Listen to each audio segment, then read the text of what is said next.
to still just broadcast it on Clubhouse. Very nice. Very nice. Cool. Yeah. Have you been watching the Wu-Tang series? I have not. No. Yeah. Like, what do you think about? Mhm. Where is it? It's on. It's on where's it Hulu. Oh, okay. Yeah. Are you interested in that type of thing? I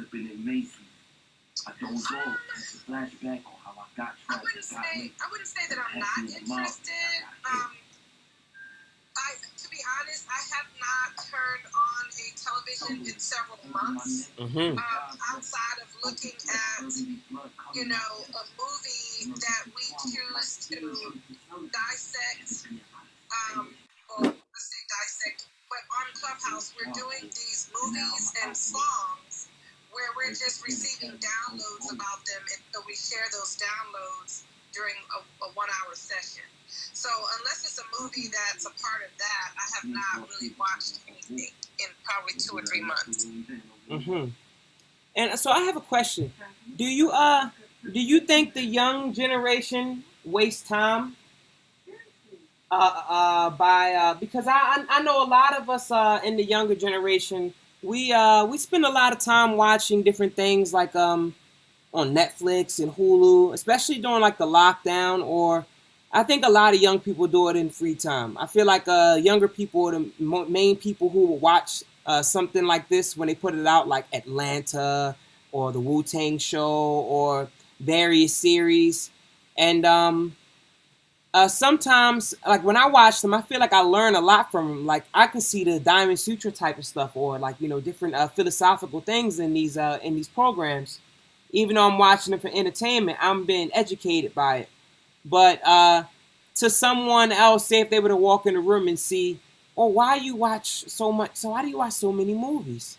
Why is it so important to you to watch these movies? Are you just wasting time in between making music or going to work? Like, why don't you just like find something productive to do? You're wasting time watching the movies. But I feel like those movies connect me with so many different ideas. And so I guess it turned into like because it's only us three, it kind of feels like it's an interview because I would just like to get your perspective on that. Oh, that's a beautiful question. Thank you for asking it. So, the first thing I would say is wasting time on the way to where? Where is the rush? Where is the rush? Where are we rushing to? And then it made me think of a personal story that I'll share real quick. My son, at the age of 9, began playing football, and he loved it. Actually, he was 8. He loved playing football, and he played it every single year until he was 11, and he decided he didn't want to play that season. And I didn't understand why, because he loved football so much. And he said, well, I just want to play video games, Mom. And I was not in favor of that because, my old conditioned mind was saying, well, no, you're not going to sit in front of a TV and just, watch the screen all day. And my daughter, who's 5 years older than him, she said to me, but Mom, you don't know, they're doing this thing on YouTube, and, he's like the second top one in the world, and he's playing this game. And I was like, okay, whatever. And then she goes, no, seriously, people tune in and they watch him. They watch him play this game. And I thought to myself, why would anybody want to tune in just to watch someone else's controller move around the screen? That didn't make any sense to me. So that was many years ago. And today, as you know, there are lots of multi-millionaires that made their money simply doing that. Mm-hmm. So had I listened and allowed his heart, his truth, to unfold so that he could be the best, whatever it is he wanted to do in that moment, then who knows? He may have been one of those people today that others are learning from as I don't want to know the title, but a video game guru or what have you. So that was a great lesson for me to know that what as wasting time is only my perception. It is not his perception or anyone else's perception. And so I go back to the question of wasting time to go where? Because this life is about experiencing the infinite that we are. There is no end to us. So, no, absolutely not. I don't think the younger generation are wasting time. I love conversations like this because I consider myself a younger generation to a generation, but I also consider myself an older generation to another generation. And I think the younger, the more healing they are. They heal the world. Even babies. Babies teach us every day how to just be. So I appreciate the younger generation. It's probably why I vibe with them so well. So that's my answer. Thank you so much. Thank you so much. Now, my follow-up question, if I may, is going to take it way across the world because now, all right, now think about myself and Richard. You know, we're young, guys who grew up completely different types of lives. I'm from Baltimore, Maryland, and I moved to New York when I was 23. I went to high school and middle school in Atlanta because my mom got remarried. We moved down there, and then I went back to Baltimore and then to New York. Richard grew up in Florida. He spent a lot of time in California. He's also ex-Navy. And so, both of us, we met in Cambodia, being music artists that came over. I was mainly into live performances back then. I didn't really have anything on the internet. It's just a few things I did from years before, but nothing current on the internet. I just did a lot of live performances. I'll perform about 4 times a week, and I was making pretty good money doing that. And then you kind of seems like sometimes you have the thought, oh, this isn't going to go on forever, so I have to evolve in some way. What's going to happen? Am I just going to start charging more for the shows I do? But how can I really solidify that? Because I'm starting to perform for people I know, and then they ask me how much I charge, and I just want to say, oh, well, you know what? I'm tripling that charge I used to charge you now because I feel like I've gotten more money from other clients that were new. And so now my old clients have to pay more money too. And then it's like, I don't want to do it like that. So then someone says, hire a manager. That way you can have another person to talk to people. Okay, so then they go, and then the people call me directly like, hey, I like dealing directly with you. I thought we had like a friendship, and you put this person in between us because you want to make more money. And then it's like, wow, that's a glass ceiling of the world of a live performance artist in the world where it's kind of different than in New York. And then I think about it like, oh, I know a lot of different types of people in New York. People who are actors and who are progressing at that. People who are musicians who are progressing at that. And it's like, what do I really have to offer? Okay, then COVID-19 pandemic comes.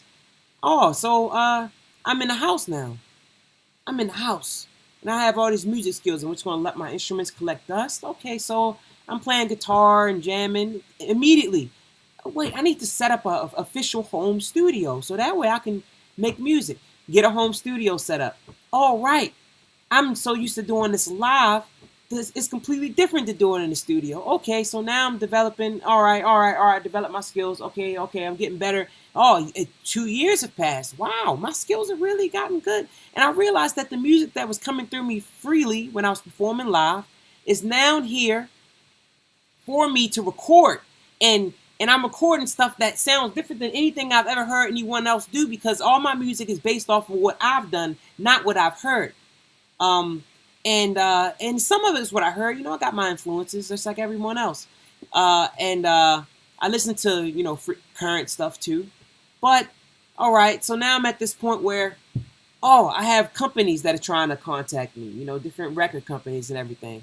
And a lot of young guys, they get the opportunity young and they take the whatever $3,000, $10,000, $15,000, $20,000, $50,000 that they didn't that they see as wow, I'm getting money, but it's really already your money because you're borrowing it, and you have to pay that back, and then that is only a percentage of what you really borrowed.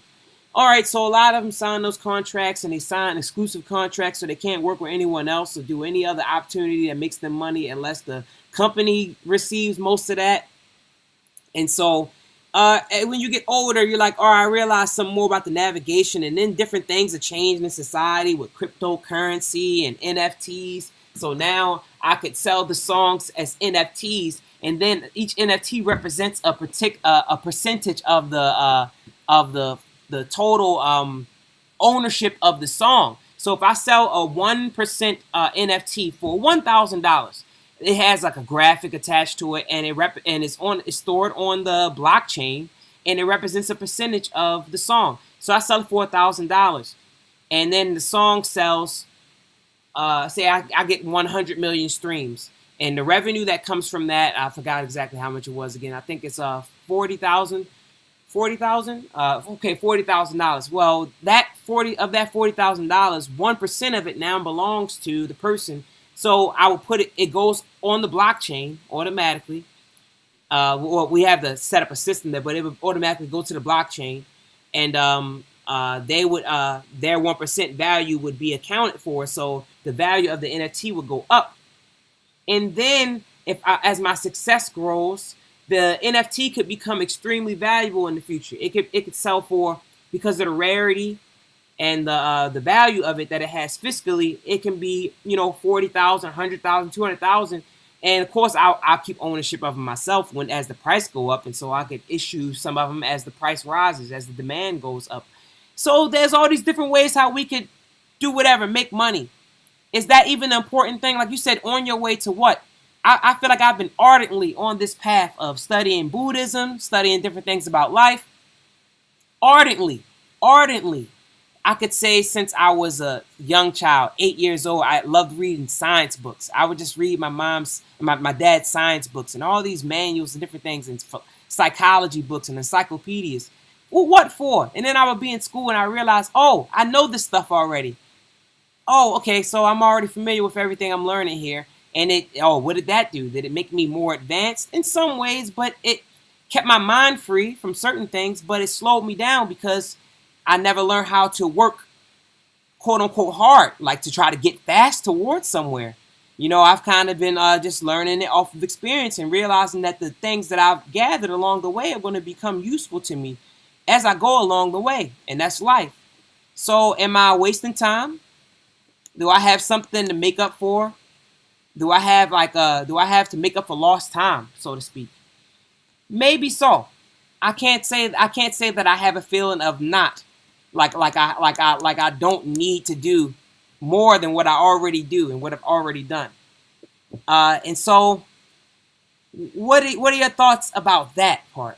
About that part. Okay, so the one who's fighting every day, and so you can say that they don't feel like they're wasting time, no matter how it looks like. Are they? Are they? Would you tell them to just take it easy or something, or like appreciate the local life that you have, which is very beautiful. To be connected to the people in your community. Like what are we? Is it that's the best part of it? Like, should we still keep that fight? What do you think, Ling Ling? Well, I kind of feel like it's similar to the first question. Wasting time on your way to where. As I was listening to you, I again thought about my own personal situation. So, as a child, I was, asked that question that most kids are asked: "What do you want to be when you grow up?" And in my generation, the time was more around looking at lawyers and doctors as the successful people. And so naturally I said, oh, I want to be a lawyer. And so did several of my cousins. We were all around the same age, and we all said the same thing because we knew that would get a reaction from our parents and our aunts and the older generation, like, oh, she's such a smart kid. Oh, she wants to be this. And as I got older, I went along that path. I got a degree in political science. I was going down that path. But was that truly what I wanted to do, and did it have to remain my interest? So now today I look at myself and I see all of the experiences I've had in life, and I feel very, very satisfied. However, I know that there's so much more. But if I were to exit this body today, I would be totally okay with that, because I have lived in a way that just says, do what makes you feel good. So then I compare the two. So the cousins that I spoke about, they all became attorneys. 2 of them are U.S. attorneys. 1 of them is a judge. Myself left law school after the first year. I ended up, well, prior to even going to law school, I had an interruption in my life, where my parents transitioned when I was younger. I ended up leaving college. I went into the military. I became a military investigator at some point. Left the military, went back to school. I'm an artist. Well, I was an artist. I don't really go into that realm today. But I managed a band as well. I managed several artists. I spent time living in 3 different countries. I've traveled probably 80-something% of the U.S., being on different tours with some national artists where I was just supporting them. I've managed bands. I've worked for a telephone or communications company where I also had the opportunity to live overseas. I have worked as a project engineer. I've worked as a project manager. I've worked as a sales operations manager. Today I own businesses. I have a car dealership. So the point in what I'm saying is, I never finished the goal of becoming an attorney, because I realized that I'm already the attorney. I realized that, just as you said, you went to school to learn something, yet you already had a fascination about science. And so when you got there, you realized, hey, I already know this stuff. And that's the point.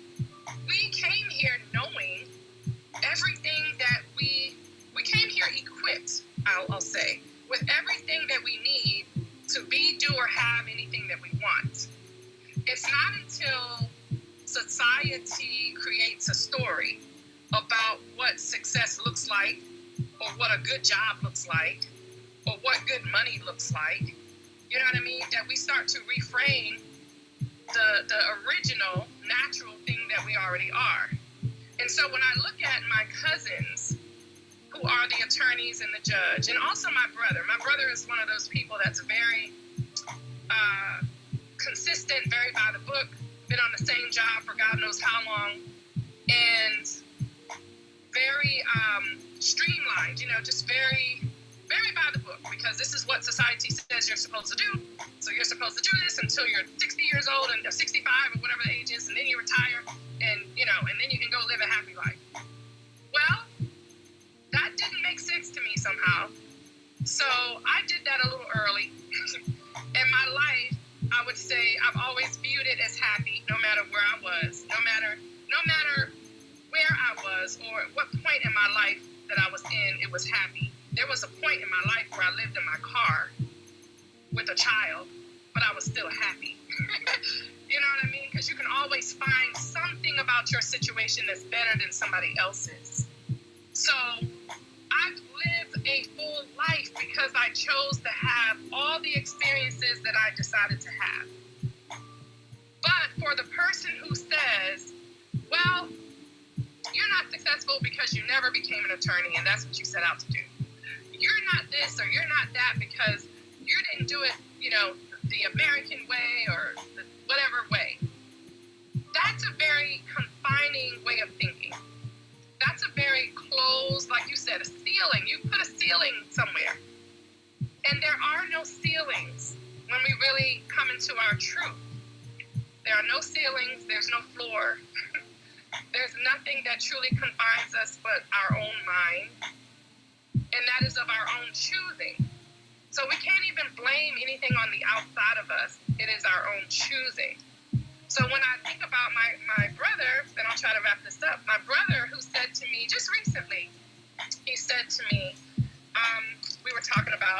some things that are happening in the world, and he said, I had to make this decision, because my job required it. And I said, no, you made the decision because you chose to make it. Well, I wouldn't be able to work at the job. And I thought, okay, so create your own job or go work somewhere else. Or stay and stand up for yourself, because what's happening is not lawful and is also illegal.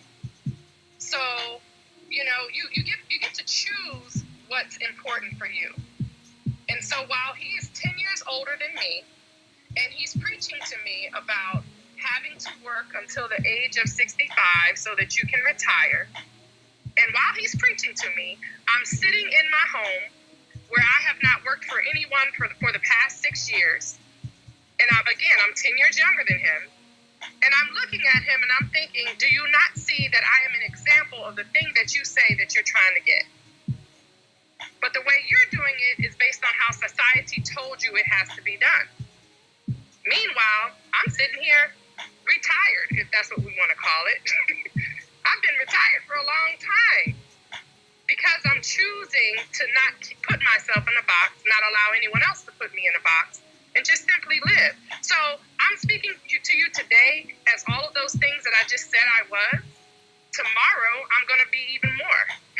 10 years from now, I'm going to be even more. So it's an ever-evolving evolution of creation. That's what we are here to do, have experiences. And we can't not create. In every moment that we're talking, that we're speaking, that we're feeling, we are creating. Yeah, Richard, say something on Clubhouse. So that's how I would answer that. Oh. Wait. Wow. That was, I was just taking that in.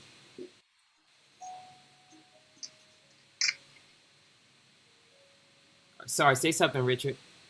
Right, I'm right here. Lin, I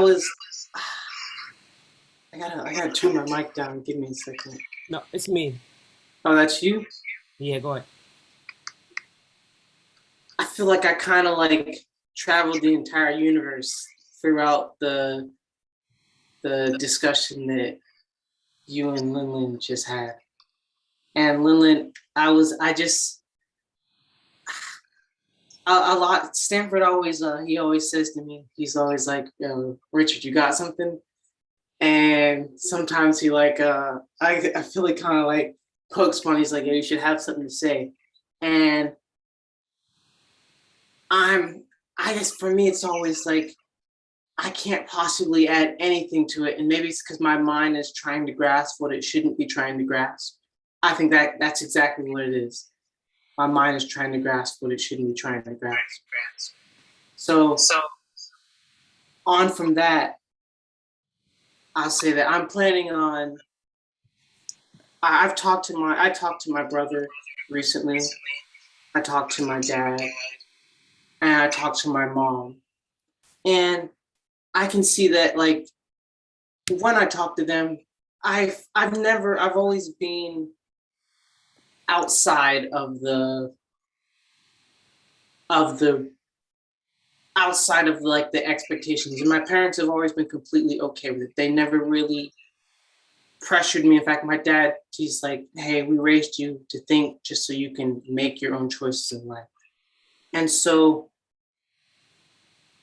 every now and then, I don't feel like I've failed in life or but I realize that sometimes I have these dialogues with myself about the past me, and I'm like, man, past Richard didn't really do any good for you. He did not set you up for anything. So, and it's all right, you got to do a lot better for future Richard. And so hearing what you said, Lin, and hearing how Stanford kind of chronicalized, I would chronicalize with the word be, but he reviewed in a more analytical sense the type of actions and the perceptions that he was holding as he's developed through life. And I realized the one main thing about them all was that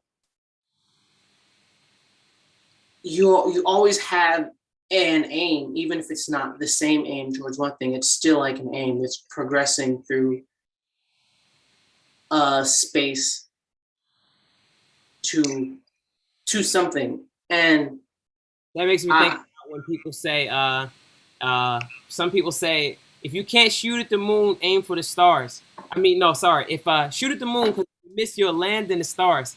And then some people say, no, that's stupid. Well, it depends on how the physics of it will work. If you could shoot straight for the moon, eventually you would still be in the atmosphere. So scientifically, the Earth is turning, so it will kind of force you around, so you wouldn't even go straight at it right away. But if you could go straight at it, if you missed, you would land at whatever's over there behind it. So yeah, that's stars.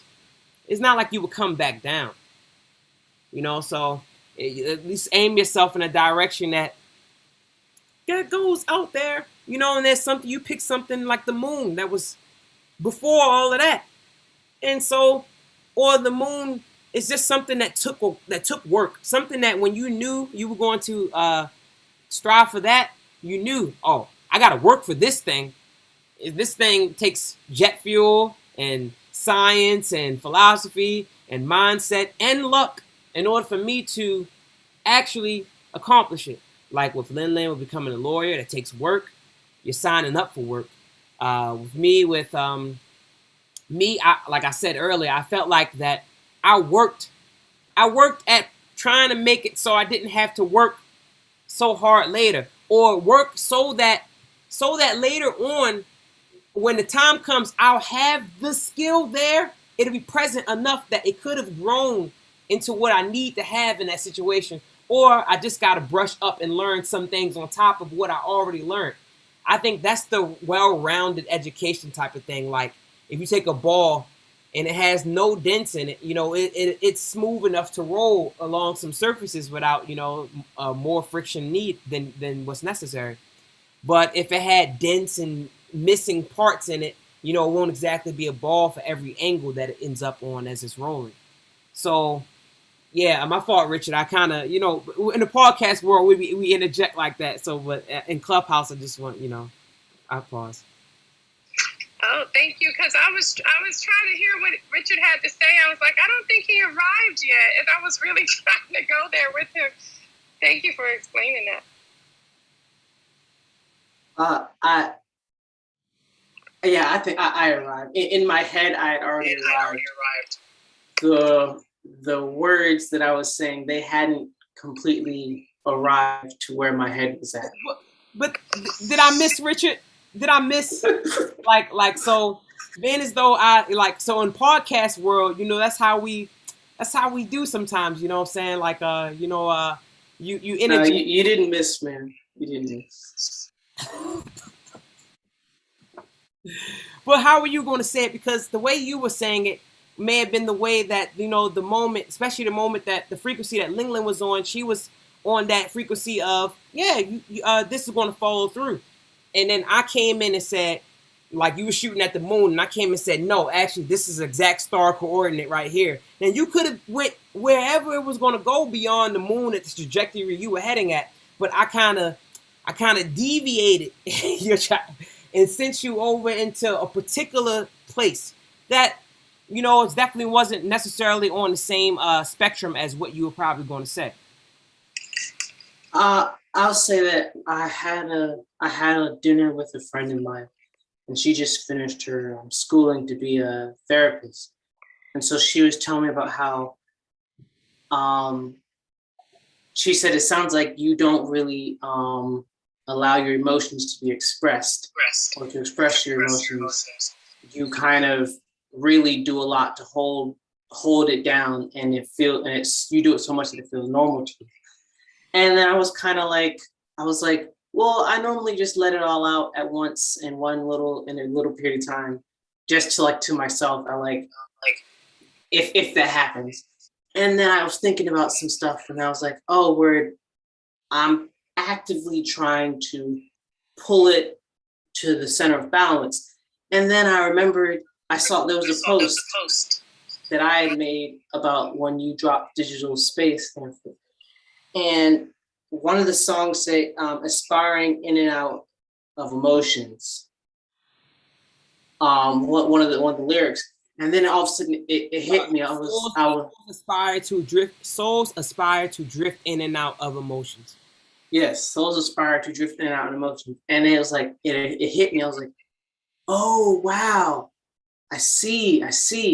And I could say that that's what I think about when I think of what you were mentioning and what Lin talked about and expressed. And that aligns with like when I'm talking to my parents, and I could see that I have a certain type of energy. I talk to my brother. Me and my brother normally we used to always not fight but get really high energy on the phone in not a good way. And I found myself that I said something to him and I didn't want to take it back. And I was like, I don't think I'm supposed to take it back, because if I take it back, then he won't take me seriously in what I said. And I thought of when Stanford, you said that one day your brother walked up to you, he's like, man, you ain't shit and you ain't never gonna be shit. And he was quoting from a line in the movie. And you were like, all right, man, because I know how we are, I'm gonna take that you're just like, you would rather see me go out there and want to prove you wrong than to say that, oh, you're gonna make it, and me to go out there and not really do anything. So that sums up, and that sums up kind of the idea that I had.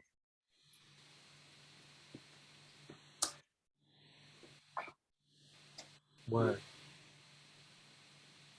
Yeah, I see the thing is like my relationship with Ling Ling, like we've only been interacting for about 2 months now. But, I've seen how her energy is with this group of people, in this modern age, and how we're connecting, how she is in that atmosphere, and how she inspires people, and how she's inspired by people. And then I think about the fact that with my own mother, because I'm familiar with seeing your son's music and seeing some videos of him on Instagram or whatever. So just like seeing that she has a son that's much like 10 years younger than me, or something like that. But I don't have a relationship with my mother because she lost all her memory in her 50s, and so when I was about 19, 20 years old, she lost all her memory. So when she meets me, she doesn't recognize me, like and we can't have a conversation. I can talk to her, but it's not going to really go anywhere. And she doesn't really talk much, and she can barely see. And to me, it's like universally, it seems like that is a particular type of karma, that I had to go through, even, and that's something like in the ball. Remember the ball I talked about had to have no dents in it. So some people they don't have a dent where the mother relationship with the mother chunk goes, where the matriarchal relationship goes, where that's at. Mm-hmm. Oh, there's a hole there. But for me, I don't feel like there's a huge hole, because throughout my life, whenever I met what I would call, from young in church, they would call a woman of valor, which means a woman of distinction, a woman of power, a woman of of more than just significance. Like, yes, this I see them all around me. There's pretty much every woman I meet. Even if they are an exhibit in a certain type of behavior at the time, I still can sense that this is a part of them, even if they're fighting it. And then so throughout my life, there's many women that I would meet that I would call them mom. Like, I would call a lot of women mom, and some of them, when they see me, if they saw me right now, they would run to me and hug me like I was their own son. And my mom, when she had her memory, which she could have been losing it for some time, but when she had it, she wasn't like that.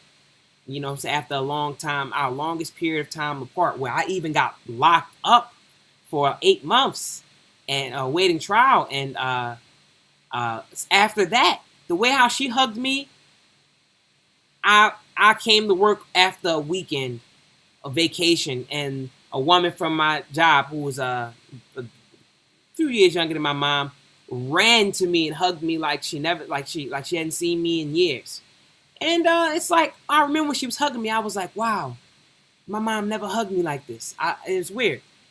And throughout life, I had different relationships where I learned something from women of the older generation. Even my siblings. I have an older sister who's 13 years older than me, and I learned a lot from her. I learned a lot from her in my life, but her behavior is not behavior that I should copy in any way, or I should learn. I should learn from her, but not do as she says, not as she does. But then with her, don't do as she says neither. Just do what you know. Follow your heart, but pay attention to her. And that's how it's been my whole life. And I told her sons this when they were about 11 years old. I it kind of was. If she heard what I said to them, she would have been upset with me.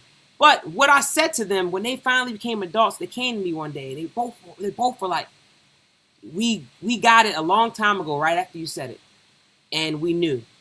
And now they put together lives for themselves. They didn't have a mom who knew, because my sister had my mom too. And the version of my mom she had, it's not the version I had. We had the version that did this, did that, this, went to nursing school, went to Bible college, did this and did that, and then she's my mom. Their mom smoked cigarettes. Their mom went to dance parties and stuff like that. They had a completely different mom than me. And now we both got the same mom, but she's not really there. And I don't know how they probably all still live in the same city right now, because they sought that connection from my grandmother, so they can't leave the city where she lives. They all stay there. Nobody ever moved away except me. And I actually live all the way around the world right now, like all the way on the opposite side of the world. It's completely 12 hours and time zones away. And I probably have a stronger connection with my grandmother than any of her grandkids that are in the same town. When we talk on the phone, the conversation we have, it's not the conversation she has with them. So it's interesting what you're able to learn from people.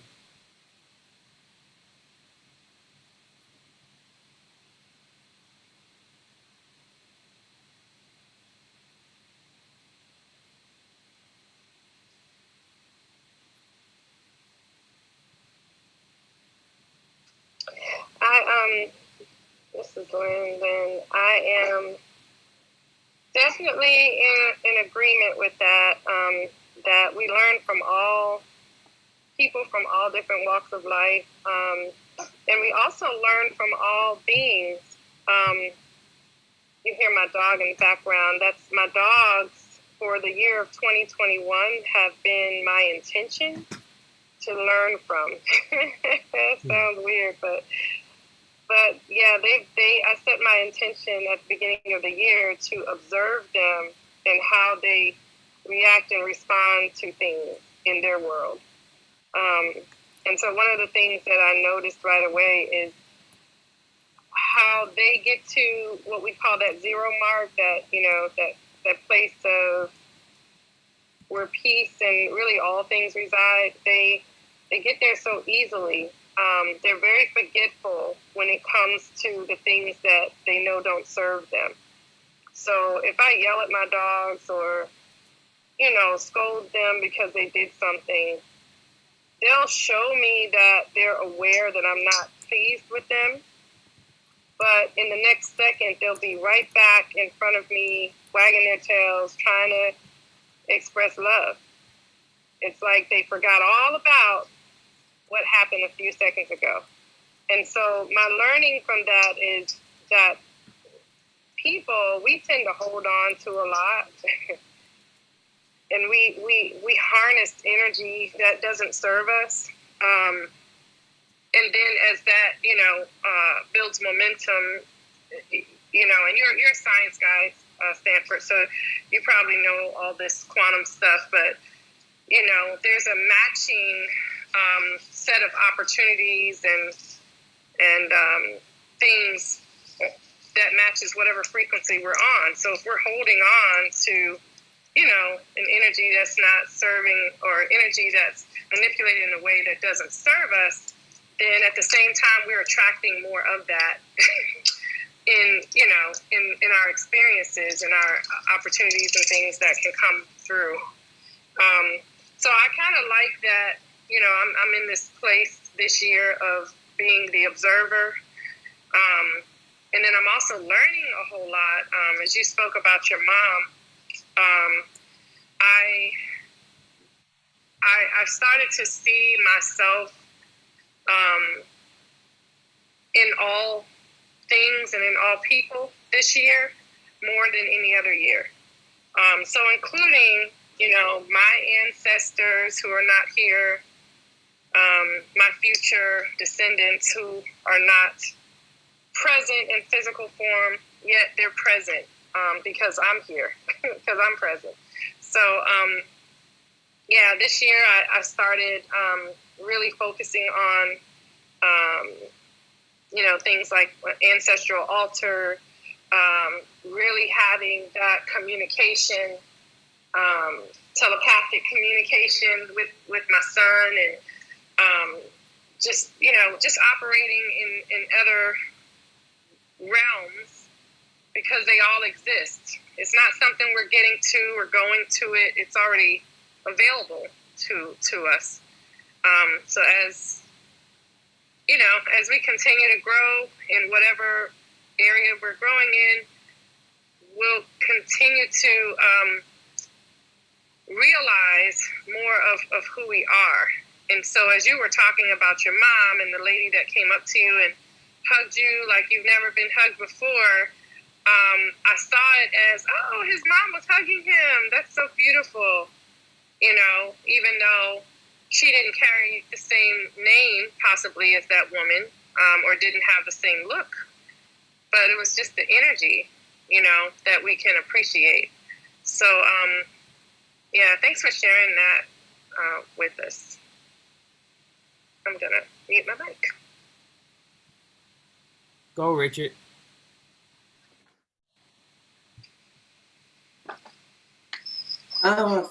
Right now, I think I'm quite positively, yeah. You always.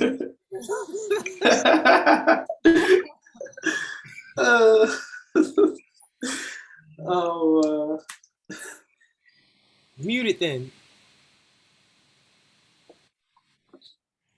Wow. So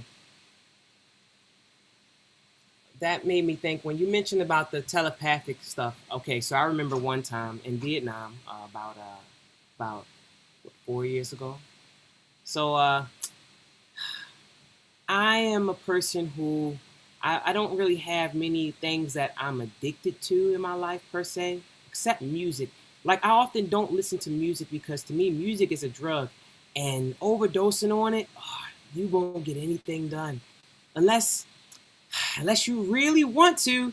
And so you gotta put the schedule first, and then music is secondary. So do what you have to do and play music. Don't listen to music, just that, because you can get lost, and it's infinite. It's so much music out there to listen to. You can go so deep, and you could be on Bandcamp. Next thing you know, you listen to music that's only available in one place, and it's so much stuff. And it's deep stuff, deep spiritual stuff.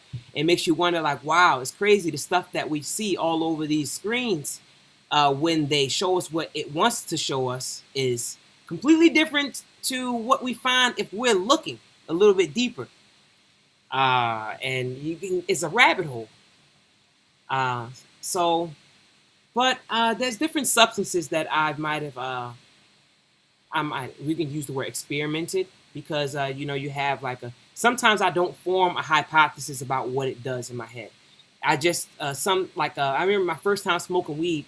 I decided to smoke weed because I understood when it was mentioned in music, and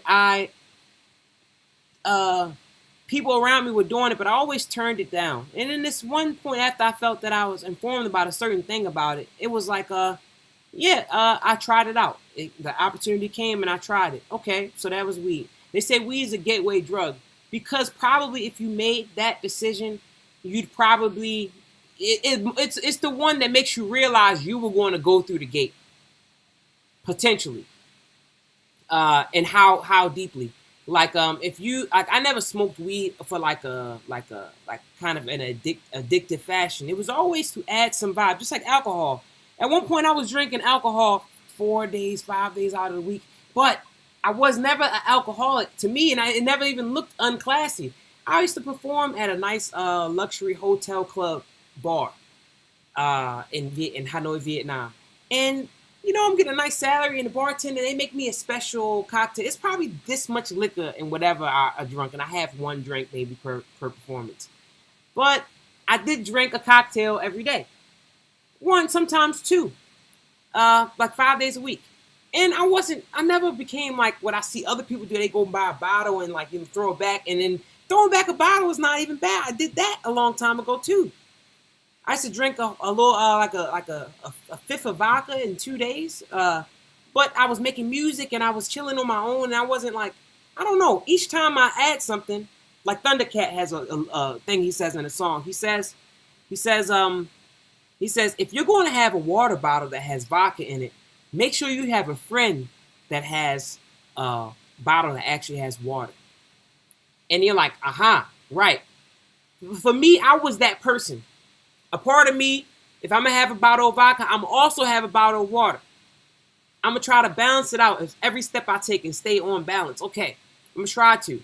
But the first step is supposed to be a doozy to kind of get you going. You gotta remember that part. All right. So then you get to a point where they say the first step is a doozy. The first step is a doozy. Okay, so I remember my first cigarette was way stronger than my second cigarette. My first time smoking weed, I didn't have that feeling again until I smoked weed that I grew myself. And I realized, oh, wow, the stuff that they sell to you on the street, I don't know what that is. This stuff I grew myself, maybe because it has my essence in it. I was playing music around it, and I was around it every day. This stuff is like, I don't know, I'm connected to it. Oh, they make movies about that where they say, oh, the characters that grew their own weed, when they smoked their own weed that they grew, it had more power, and they were able to do magic, or they're able to solve problems, complex problems, or something like that, or it takes them to another level. Somehow they advance in some way, and then it brings you right back down, and you learn from the experience. Okay, all right. So then you have mushrooms. All right, tried that. I remember my first time. I had a like really deep conversation with a friend, and we talked about so many things. It was like some clubhouse stuff before clubhouse stuff, some podcast stuff before podcast stuff, okay. And then I went all the way up to what I feel like is the top of the hierarchy. I think it's like the 10 worlds of Buddhism. Because these drugs are something that alter your frequency. Alcohol, sleeping, meditation, they all have different effects on your frequency. So you can have them all in a thing. So essentially, they say meditation can get you higher than all of them, but you gotta be an expert to go past that vibration with meditation.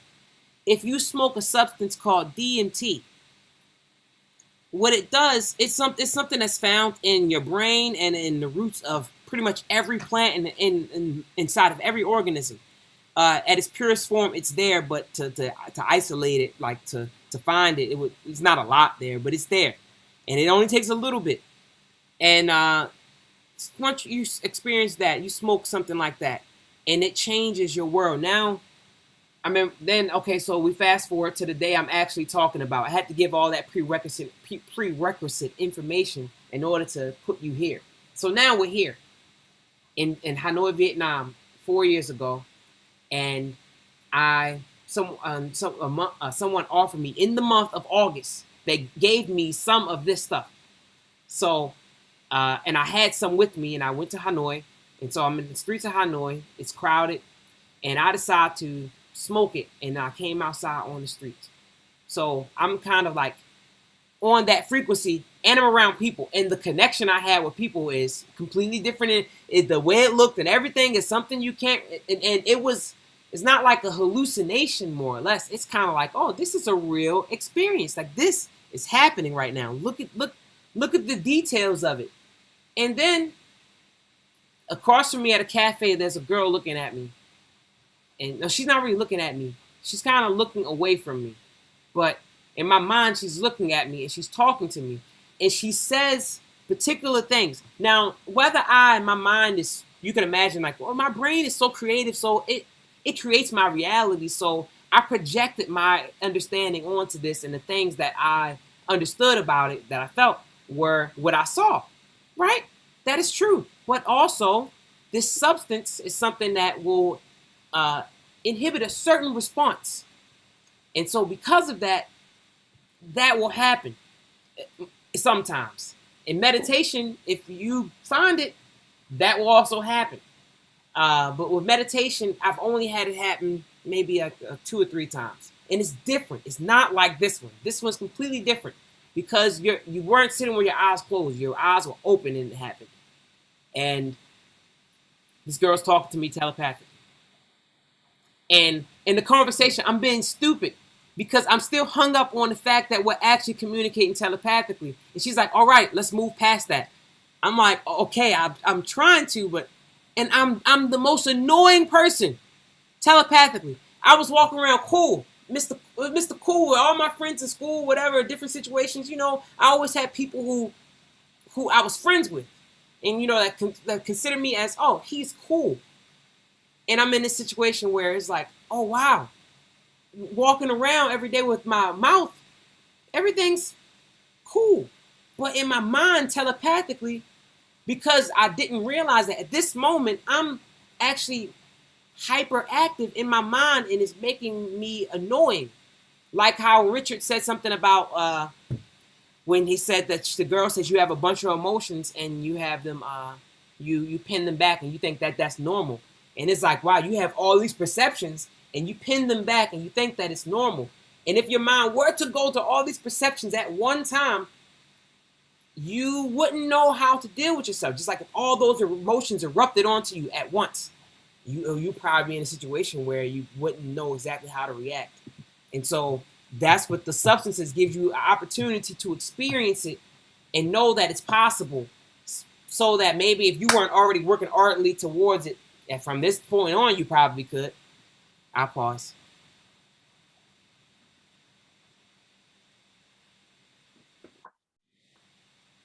So that reminds me of the movie we watched, Sensation. And so in the end, the guy, after when the lady comes to interview him, he's just like, he can't, it's impossible. He can't even like speak straight and anything, and he's like just stumbling upon his whole reality, trying to like collect the information that he does realize and know that happened.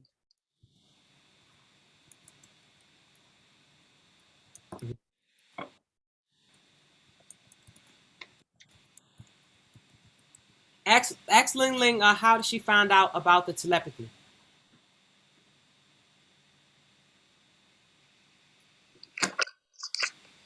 Something like that. Hey, Linda, Yes. how did you find out about telepathy? How did I find out, or how did I get involved in practicing it? Both.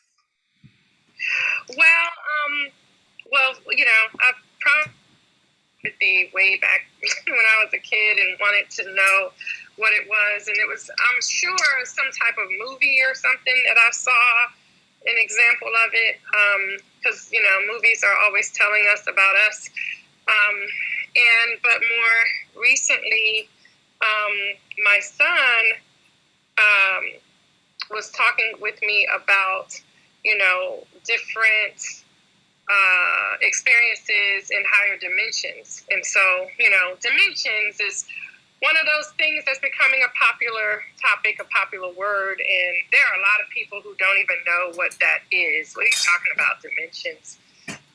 So in an effort to try to explain that actually to someone else in my family who, they're very, very connected with their religious beliefs. And so they weren't they weren't as open to hear, but they wanted to know. Well, at least they said they wanted to know. So I just kind of drew a picture, to show them how I learned how to draw a box. And it, of course, it starts off with, as soon as you touch the paper, you're making a dot, you're making a point. So that's the first dimension. And then when you draw a line in one direction, that's, second dimension. And then when you go up from that plane, now you're reaching level other planes, that's the third dimension, and you draw that box. And then you can actually draw boxes within boxes, so that's another dimension. So I just kept, drawing the box and adding more to it and helping them to see that's kind of how we experience our world, and we can continue, with all the dimensions, really. But I feel like at some point we'll reach a dimension where you can't actually experience it in a physical way. So that's kind of where I think we are now. And so in that conversation I was having with a family member, my son heard me talking about it. So we started a conversation around that, and he expressed to me that he has a song called Ego Death. In the song, he said, it initially started off as a download, but then, he started adding some things to it just to make it commercialized. And I think as artists, you guys probably already know, there's a way of expressing music, and then there's another way of doing music where you're, just trying to make it sound like what you think others want it to sound like, or, say the lines that you think others want to hear. And so that song just kind of hit, a mixture of both. But in the song, he calls it shrooms, making you feel so alive. And I think it says, where I'm going, I'm just down for the ride. And at the end of the day, the point is dying to that ego self, to realize, the polar opposite of that, which is, for me, pure frequency. And, so he said to me, he said, Mom, I feel like you're so, you vibrate so high that I would love to see what your experience would be if you did shrooms. And he was so, so amped up about the possibility of what would I experience, And so one day we were outside, and he was, we were just outside observing nature. And he was saying, do you see that? Do you see, well, actually, we were inside at first, and he was talking about seeing like something that's stationary that we think is like a solid thing. I think it was like the comforter on the bed or something. And he was saying, do you see it moving? And I was like, yeah, And he goes, yeah, that's what I'm talking about. That type of stuff you can see when you are opening up. So I won't say under the influence, because it's not really a chemical, but, when you're opening up yourself to those other dimensions. But I could see it without being on shrooms. So I'm not saying that I won't have other experiences if I were to do that, but it was just interesting that some of the things that he spoke about experiencing, I could see them as well. I see the auras of people all the time, because he was looking at me and he kept saying, Mom, you're purple, you're all purple. And I said, oh, that's great. I said, you're purple too. Well, your arms are, but the rest of you is yellow. And I could see that, it wasn't something that I had to do to see it, other than just be, and I shouldn't say that. I would say the other work that I'm doing that I call, spiritual work is just, being in this way. Like when we first started this conversation, you were talking to me about movies, and have you seen, or not movies, but Wu-Tang Clan, have you seen this show? And I said, I haven't turned on the TV in like 2 or 3 months. That's part of, I guess, the work. It wasn't intentional. It was just how things aligned for me. The interest just kind of went away. So I've been spending more time tuning inward than tuning in to any programming. And so that's another form of elevation, just like mushrooms could get you to another form of elevation, you know. So as we were talking, he said, you know, so you can literally see things breathing. And I said, yeah, I see them all the time. I just didn't know that this wasn't a normal for most people. I thought everybody could see that the way I could. And so I started taking pictures of things and then asking, I would post them on Instagram. I took a picture of the sky once and I said, can you guys see how are you experiencing this picture? Is it in 3D to you, or does it look like 4D, or does it look, because I was just trying to see, does other people see what I see? And, that conversation then led to other things that we can do outside of seeing, but we can also hear. We talked about how the two of us hear frequencies all the time. He calls it frequencies, and when he called it frequency, it made me realize, oh, yeah, that is it. That's what I hear, too. I thought it was ringing in the ears. Well, it is that, too, but I can tell the difference. As I'm outside, I can walk towards a certain section, and the frequency can change.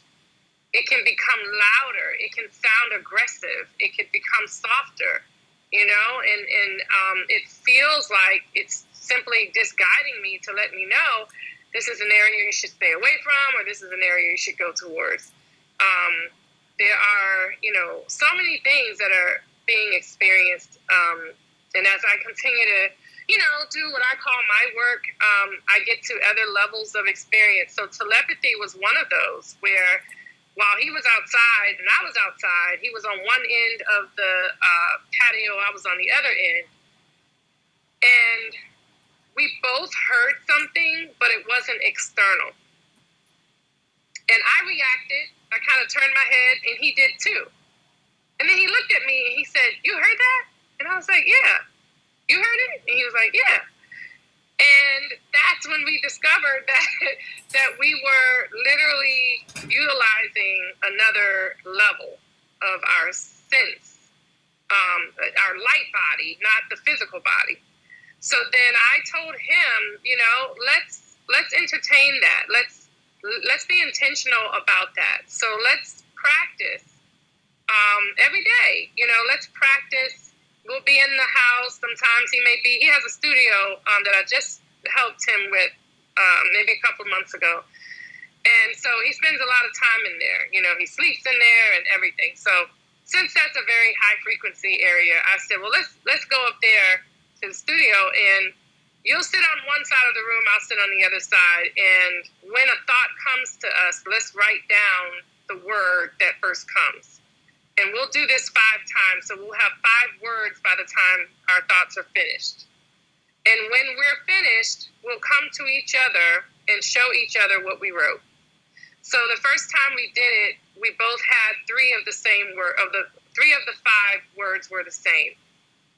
So we began to, make that an intentional process, because I strongly feel that telepathy is not abnormal, it's normal. When you were talking, Richard, a few minutes ago, and you were saying, I completed in my head, even though the words had not come. That's telepathy in my mind. That's having, because I could feel what you said. When you said it, I got it right away. That happens to me all the time. And I think what I'm learning this year is the power of breath, the power of breathing to help when you get, like, sometimes you can live in a way where your brain is just like your mind is a constant download, right? Your mind is a constant download.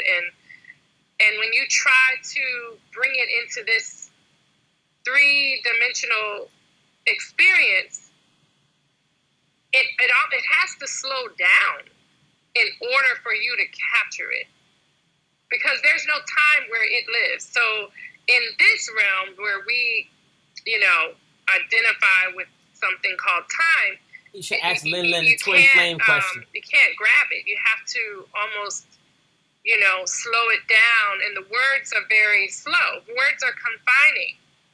Words are very confining. So I posted something about that too. I said that, they're like prison wards. They kind of confine us, and we didn't need words to communicate. The word language, we as humans, we languish in language, and that simply means that language is void of spirit. So it's not operating in that non-physical way. It's a physical thing that creates a label to describe something that's non-physical. So words are very confining, and to free yourself from that, to free myself from that, I try my best to communicate more without it. Say less, mean more. People communicate every day through their vibe, through their energy. People don't have to tell you anything. They don't have to speak or say anything, and you can get a sense of whether they want to be bothered or not. You can get a sense of whether they're approachable or not. They don't have to speak. They're speaking. They're just not speaking using language. Yeah, she's gonna leave soon. So ask her that one that's question. That's kind of how I learned about it, I guess, and how I evolved to where I am now. Twin flames. It's a daily practice for me. And then mention about me saying anything about the candle. Thank you, Lillian. I have one more question for you. So I asked Stanford the other day about twin flames, and he said his main remark that stands out was, if you he's like, if I had a lighter and I lit a candle and I lit another candle, then I would have a twin flame, right? So I'm asking you, what do you have about twin flames? What can you tell me about twin flames?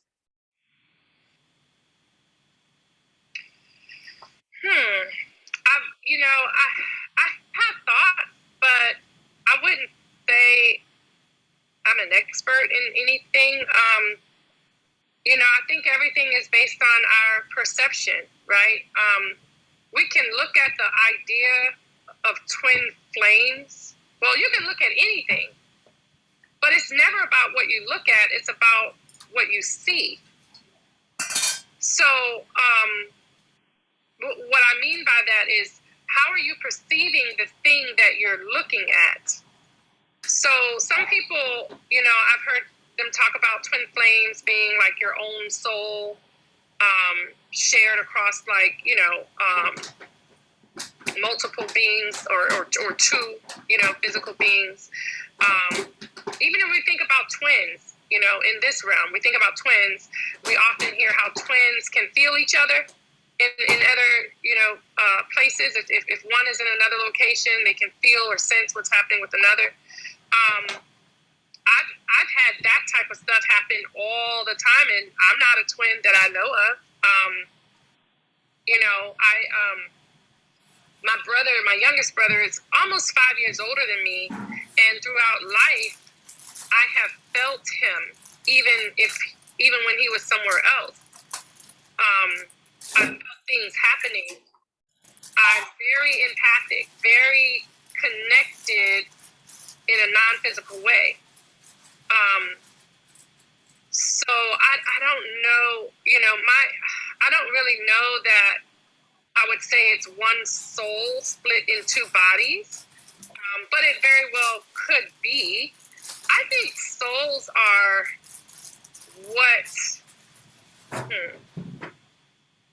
what we possess.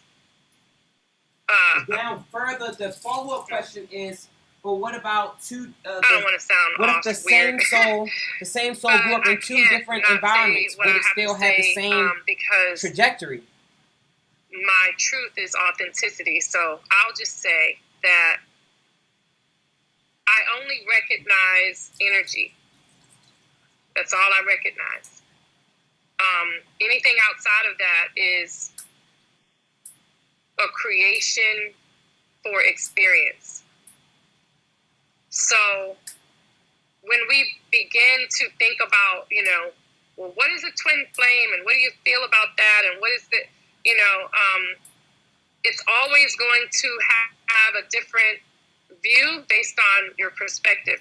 I love Stanford's song. He already knows this. In that line that he says, 2 peaks, 1 view. It's only one that exists in my world. And that one can have multiple views. Because it's many expressions of itself. So when people experience, however that expression comes across for them, they start to label it, they start to try to define it and all of that stuff. But there really is no definition, there's no word, there's no description. There's almost no feeling. Well, there is no feeling, really. It's just a realization of that thing that we all try to capture. So I think when we identify people as, well, let me ask you before I keep going. How would you identify, or how would you just define twin flame, so I can know what way to respond to that?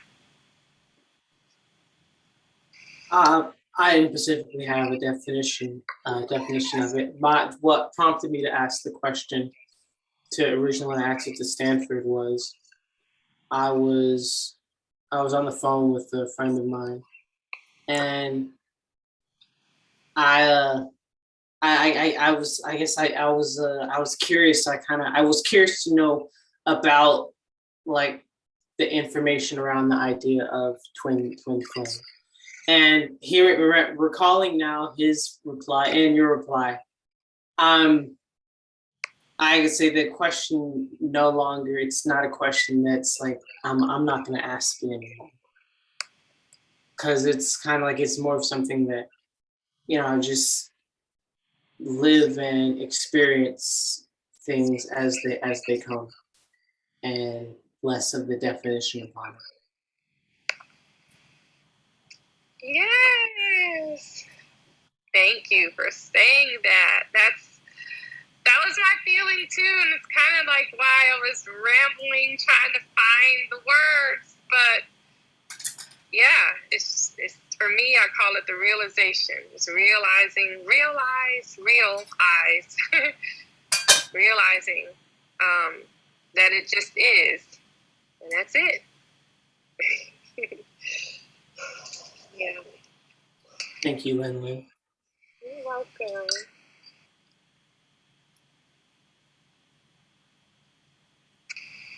Stanford, you got anything? Yeah, hold on, I was cooking. Yeah. So I was doing some cooking at the same time and just listening. And from that, the twin flame. When I said that thing I said to you, Richard, after we got off the phone, I realized, like, I'm like, I kind of say stuff sometimes. I realized, all right, so I guess when I was talking to certain people and when I say certain things, I learned from what I said to them, something that I hadn't taught to myself yet. You know what I'm saying? Like, I ain't never heard that. Nobody never said that to me before. I've been to the wedding ceremony and they have the one candle in the middle that represents God or something like that. How they do it? They both got one candle.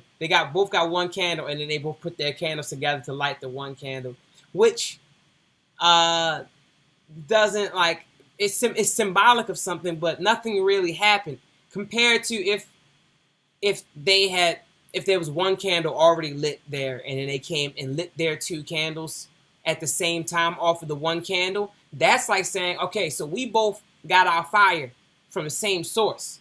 So that makes us twin flames. We're two people walking around with the same source of fire. We burn from the same source, but this fire came from what? That fire came what? Somebody lit it with a lighter or a match, so it came from some friction at the right place and time, or a spark at the right place and time. But it sparked this, and then we got our flames from that. We can go and do whatever we want to do with our respective flames. We can go and light other candles. You know what I'm saying? So like, everyone who has a flame, I guess it's a twin of another person in some way, of everyone you meet in some way, and you know, maybe maybe say some I read somewhere it said it's hard to be with your twin flame. I think it's because fire, you can't fight fire with fire. You can't really even grow fire with fire. Like if I got a fire and I want to make it bigger, I just throw more fire in it. Is it going to get bigger, or is it just going to like just be more fire right here? Just that's it, just more fire. It's not going to get bigger. But if I figured out what the fuel was, and that's what I think, I was like more important than the twin flame is like I like the idea of muse, because muse sounds like a thing that means spiritual fuel that comes from a person or an animal or something like that. Like you're learning from your dog, so you're accepting your dog as a muse. You're trying to pay attention to him and be inspired by his behaviors.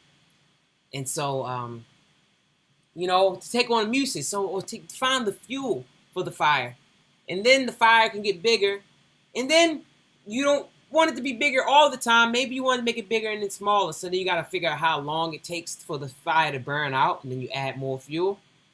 And then there's also, if I wanted to make the fire small, what do? I could just bring some other material and take the fire. I can like kind of record it. I can like take it on a piece of wood and take it from here to there, the same fire. In Vietnam, that's how they sell fire. It's like people sell fire, like, and you go to like a rural community, and there's a lady who comes by selling fire, or a man who comes by. They got like a little cart, and they got like a furnace on it, and you need fire. Boom, they got a piece of like coal they can give you. That's that burn for some Yeah, hours. it's the same in Cambodia. Or they give you like they give you a fire, and you take it home, and now you can make fire for the next. For you make fire all day, you make fire all night, because you have that. You can keep that fire going. It never has to go out. But people sell fire here, and so the twin flame thing, I realize, is just one level that we all should be trying to do. So maybe you could help another person ignite themselves, and that's the twin flame. And then you have fuel. Maybe there's somebody who you see from time to time. You see this person periodically, and every time you see this person, something in your life changes. I have a few friends like that. When they come back around, oh, something's about to change. I only hear from them twice a year, once a year. Whenever I hear from them, something's going to change, because the last time I heard from them, something changed.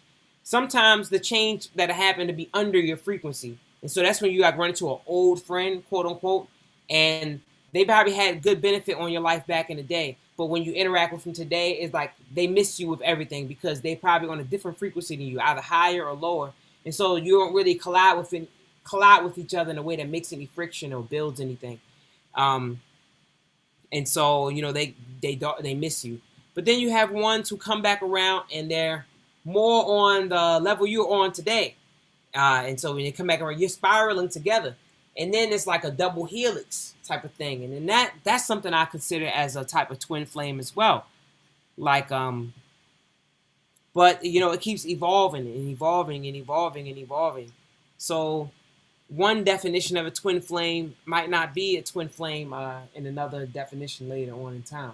Just like this other thing that I want to bring up, that I realized, wow, okay, so maybe because of the different types of chemicals and things that we, us younger generation, we've added to ourselves, maybe we've blocked or calcified certain organs and various nodes on our body, that might have made certain dimensions or frequencies accessible to us at will.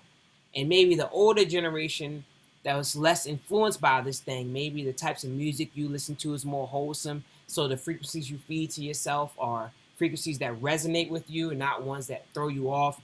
Us young generation, we listen to things we resonate with, and then we listen to things that we completely don't resonate with. The older generation doesn't do that. Like, they listen to music that they like, and they're not going to go somewhere and listen to music that they just completely disdain. That didn't start happening until the younger generation came in and started to bring their generation to them. But then even that, is they still don't completely hate it. Like, you can connect with it in some way. But this young generation will go out to places that play music that we don't like, or we'll listen to music that speaks about ideas that we don't hold dear or near to heart. And so we're making ourselves open to much more frequency. We watch a lot of TV, and some of the films are something that's really informing us about something positive, but some of them can take you in another direction. I watch so many films and I analyze them, and I realize like which film this film was to give me information. This film was to add perspective or clarity to another film that people who watched this film probably already watched. And then there's some things where it's like where this film is meant to make you feel a certain way, and so it's not put together in a way that makes sense if you just watch it for each part. It's like they're trying to make you feel a feeling, and the dialogue could be awful or something. You're like, why is this movie put together like this? And then you feel that feeling. You're like, oh, that's the feeling they wanted me to feel. Wow, they did a good job because I couldn't help but feel that. They got me. This movie made me uncomfortable.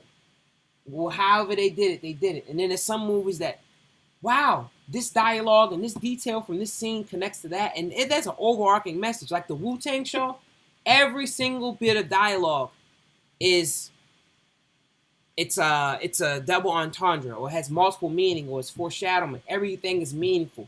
There's no blanket statements being made just to move the scene along. Every single thing. And so there's some things that are kind of even what you would call surreal about it.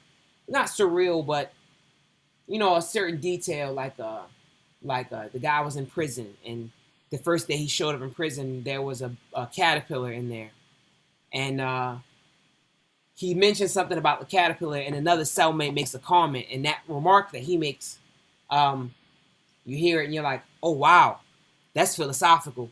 The whole time it's like that, so you don't even have to say oh wow anymore. I think that's the thing with telepathy. If I had another opportunity to do it, I think I'd be much better than I was that first time, because I was still stuck in the oh wow about it. Because I experienced different things, but that was a new thing. And you realize like, oh, this new thing comes with it something else. A person can now imprint themselves on my mind at will.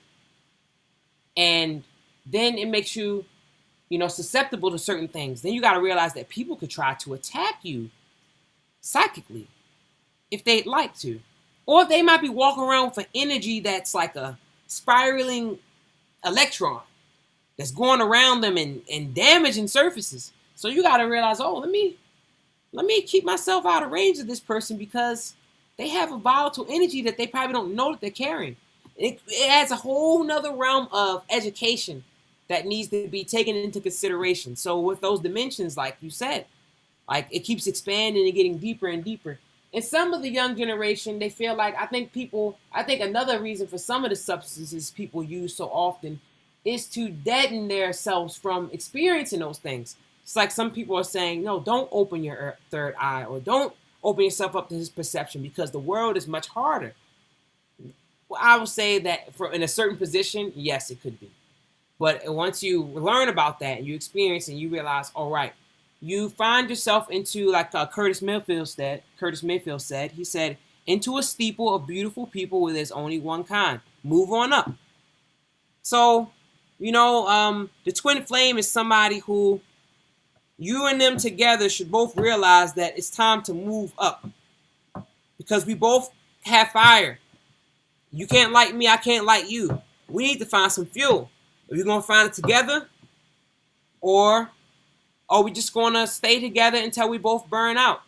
If you burn out first, I'll try to ignite you. If I burn out first, you ignite me. You know, a steady wind could come and blow you both out, and now you need to find a third flame to light your flame again. And then you realize that's a life cycle for a lot of people. That's what they go through all the time, like in their relationships and ordeals. Yeah. I got a question for you, Stanford. It's two parts. So the first part is, you mentioned that people say you shouldn't open your third eye because, if you do, it could make the world harder for you.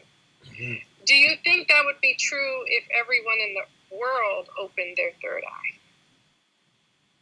Well, there's a Buddhist saying that says you want to make the good as common as grass.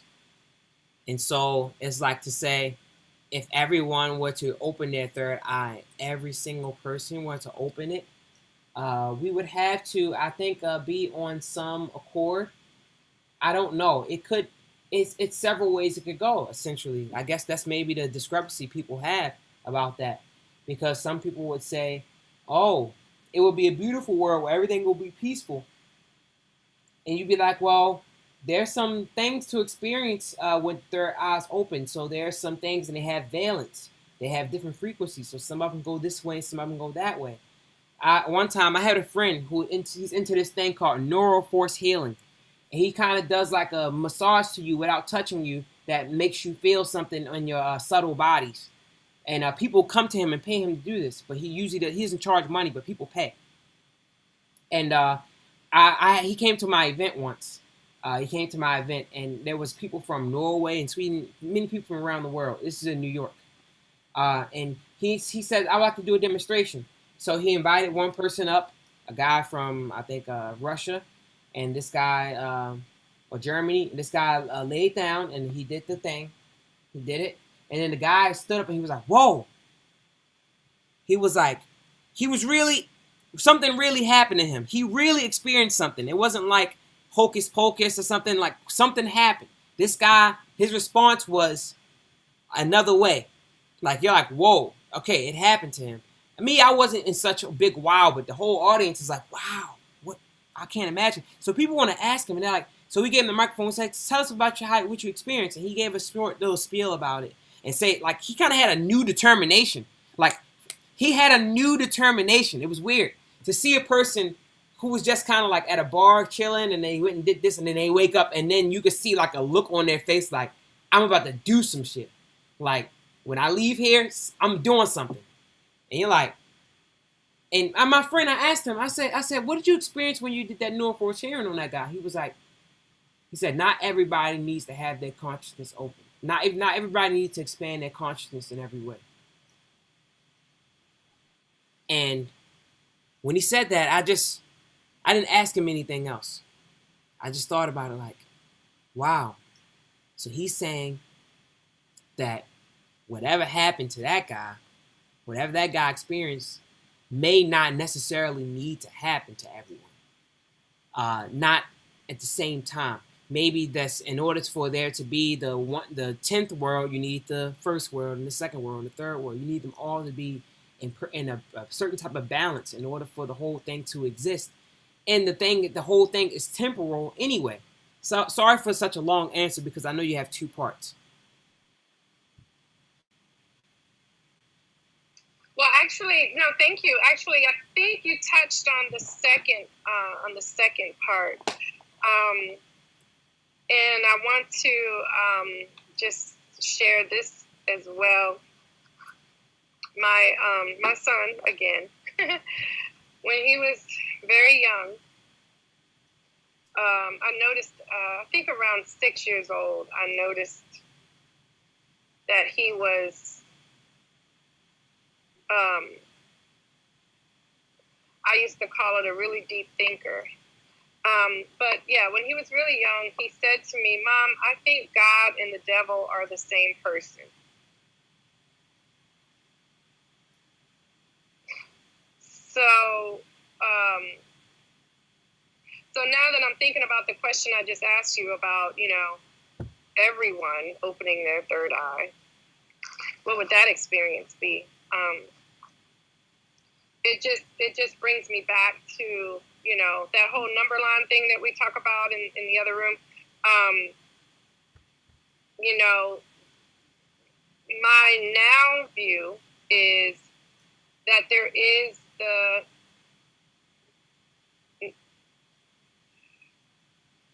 I struggle so much trying to find a word. See how words are just stupid? Because you're always trying to define something that isn't a thing. Kind of like what Prince did. Prince, the artist, Prince, you know, freed himself. Or attempted to. Well, he did, but, you know, he attempted to show us that he did. And when he changed his name to be represented as just a symbol of love, which is how he described it, and he spoke about it representing, you know, new ways of thinking about free Quincy, and he spelled it Free, Quincy, frequency.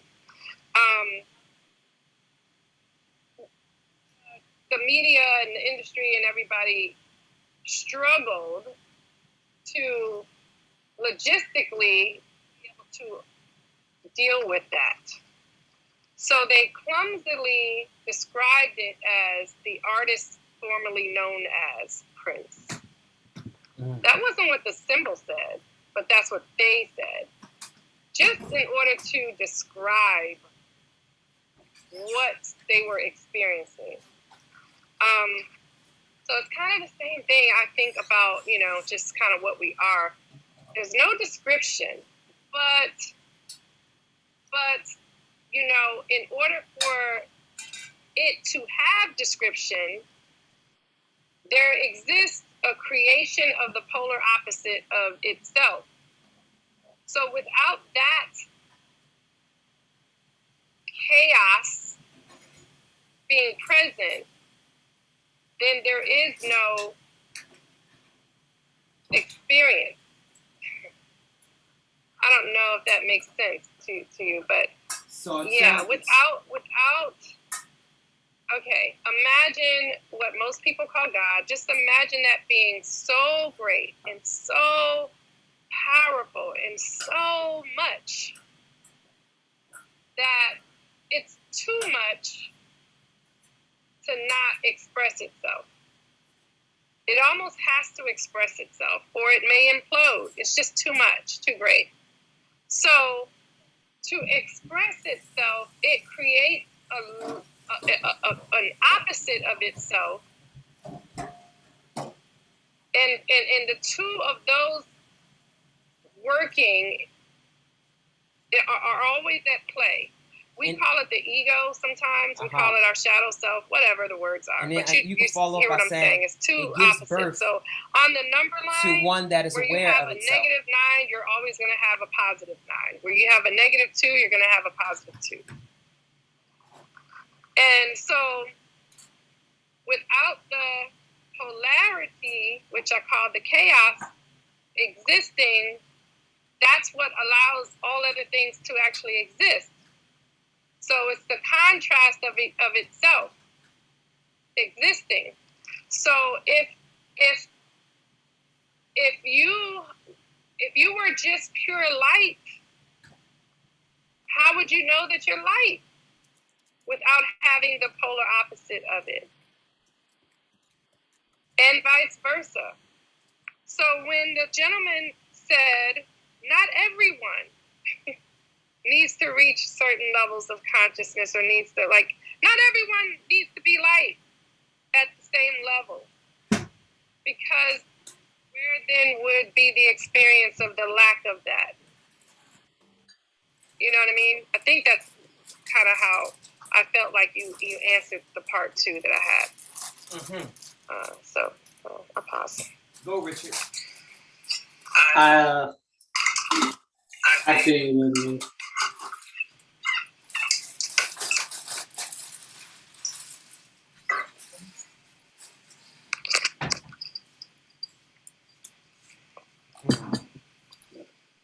Oh, I got you. So that kind of takes us back to the earlier conversation, the very first question I think you asked me was around, as a younger person, younger generation, are we wasting time? It kind of goes back to that. What is time? What is wasting? What is not wasting? What is not time? Like, none of those things truly exist or matter. Matter is that physical, and I don't mean physical just in touch, but it's the matter that comes from the real thing, which is so pure. There is no matter there. So as it begins that chaotic process and it produces, then we have things in matter, like these physical bodies, like our thoughts, like our, whatever we can see, taste, touch, feel, but it doesn't, but the real thing that makes up all those things don't matter, because it's not matter. It's not material. It's not matter. So like the whole idea of wasting time, like, what is that? It doesn't really exist, So yeah, I'm loving this place that I am in my life.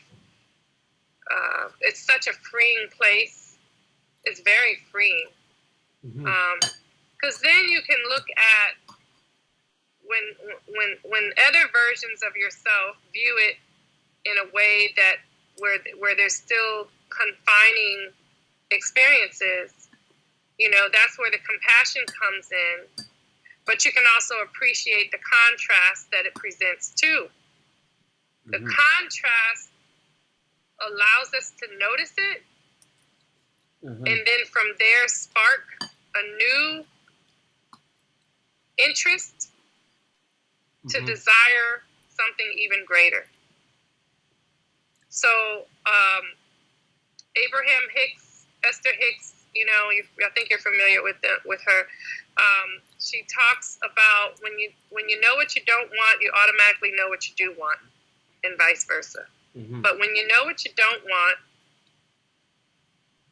and that allows you to realize what you do want, then you can look at the thing that presents itself to us, that helps you see what you don't want. You realize that what's being presented, the only purpose for it is to give you clarity.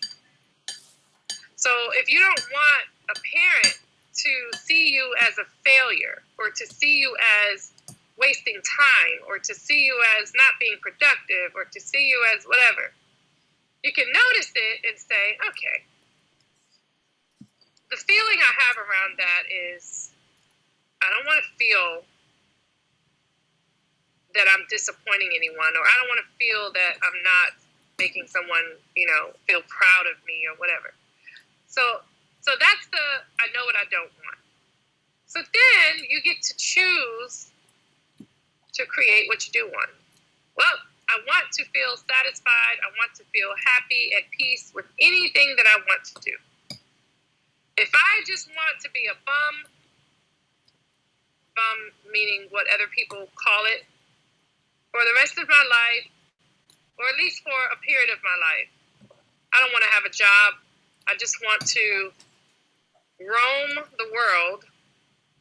I want to see what new experience awaits me in the next part of the world I get to.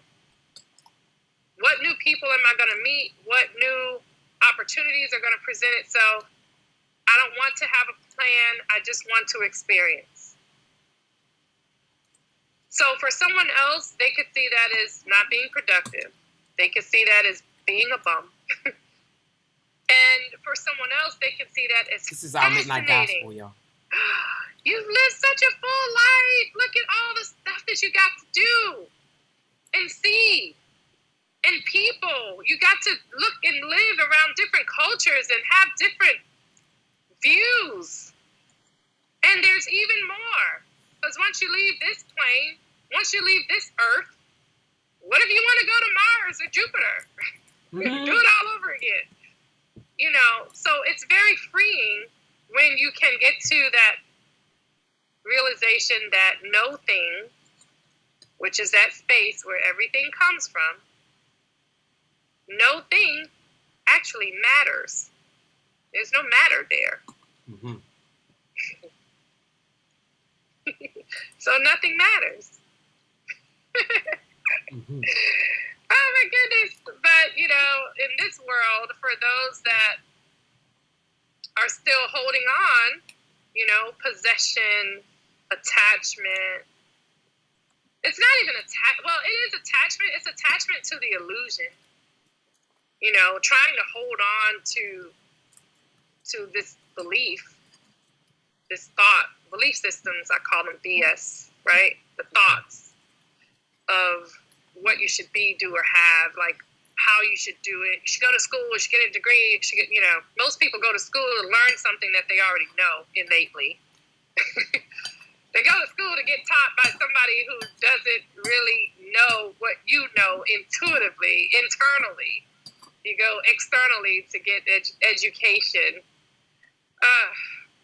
And then we get frustrated. We get into jobs or roles or positions, and you got someone actually trying to activate a lower vibration than what you are automatically illuminating because they're focused on their position and their title.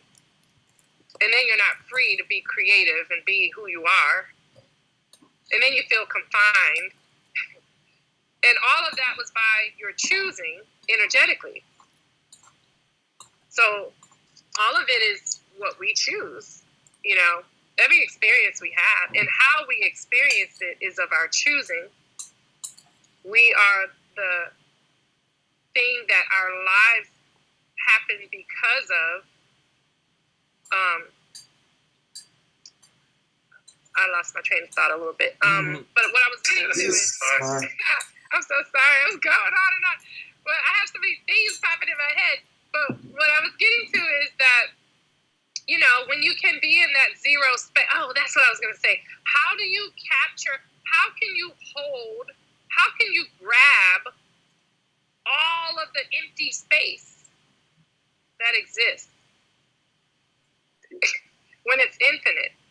How can you capture that? You can't. But yet we try without even realizing that's what we do. We try, we hold on to our beliefs. We hold on to this is how you're supposed to do it. We hold on to that, this is the standard. We hold on to status quo. We try so hard to possess. And when we possess all the while, we are restricting ourselves from full access. So I don't want possessions. I don't even want to possess a thought. I told my children a long time ago, I'm going to go join this church. I was in Atlanta. I'm in Atlanta now, Stanford. I heard you say you were in Atlanta for a while. And there's a church, big church here called World Changers. Oh, World Changers. Creflo Dollar. I never thought that was his real name. I thought it was interesting. But, you know, I told the kids, I'm going to go join this church, but I don't want you to join it unless you feel in your heart it is for you to do as well. Because if it's not authentic, don't do it. Mm-hmm. Don't follow your mom. Because what I think is true and right today may change in the next 5 years. So at least I knew enough. And that's why on my profile I say I don't know anything. And that gives me access to learn everything. Because if I keep myself in that empty space where the glass is always empty, and when it's always empty, it can truly always be filled. Because if I'm going to fill it up with water or juice or soda or rocks or sand or diamonds or whatever, then as I hold on to those things in the glass, I now have less room to add more. Mm-hmm. So I always keep the glass empty, and it's what's in it. It's so delicious. It's so satisfying. It's so quenching. It's so fulfilling. It really is. Because it's a constant opportunity to put whatever I want in it. And that's how I see life.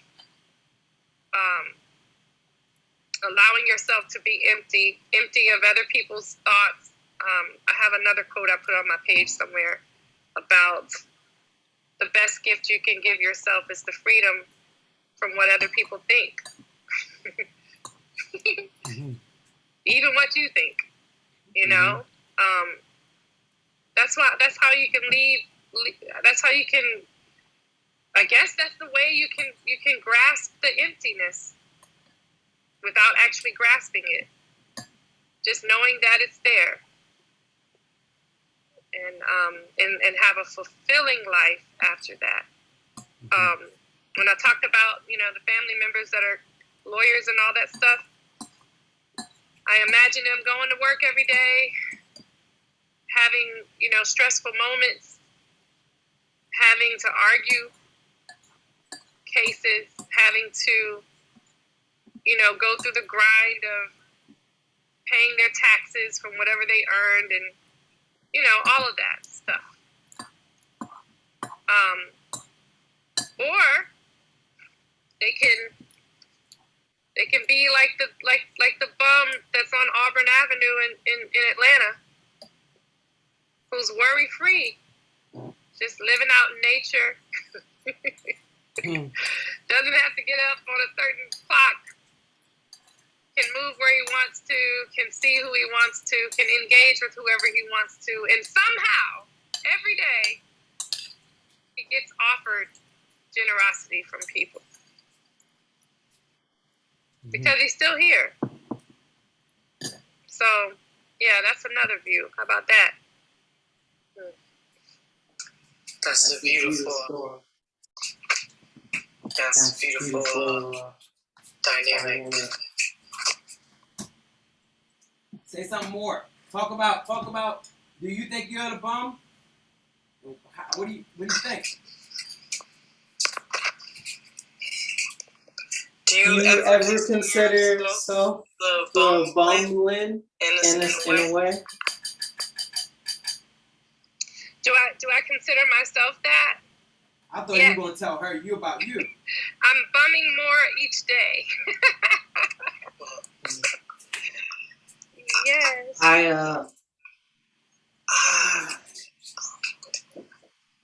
guess I used to consider myself a bum or like really like hippie-ish. And I guess even now, if I like look at myself and what I do all the time, if I do consider myself, then I would consider myself a bum in that aspect. But I think a lot of the time,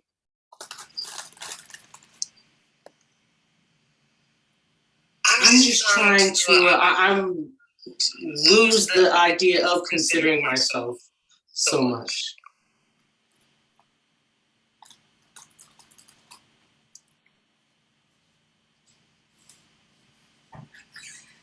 Yeah, when we say the term,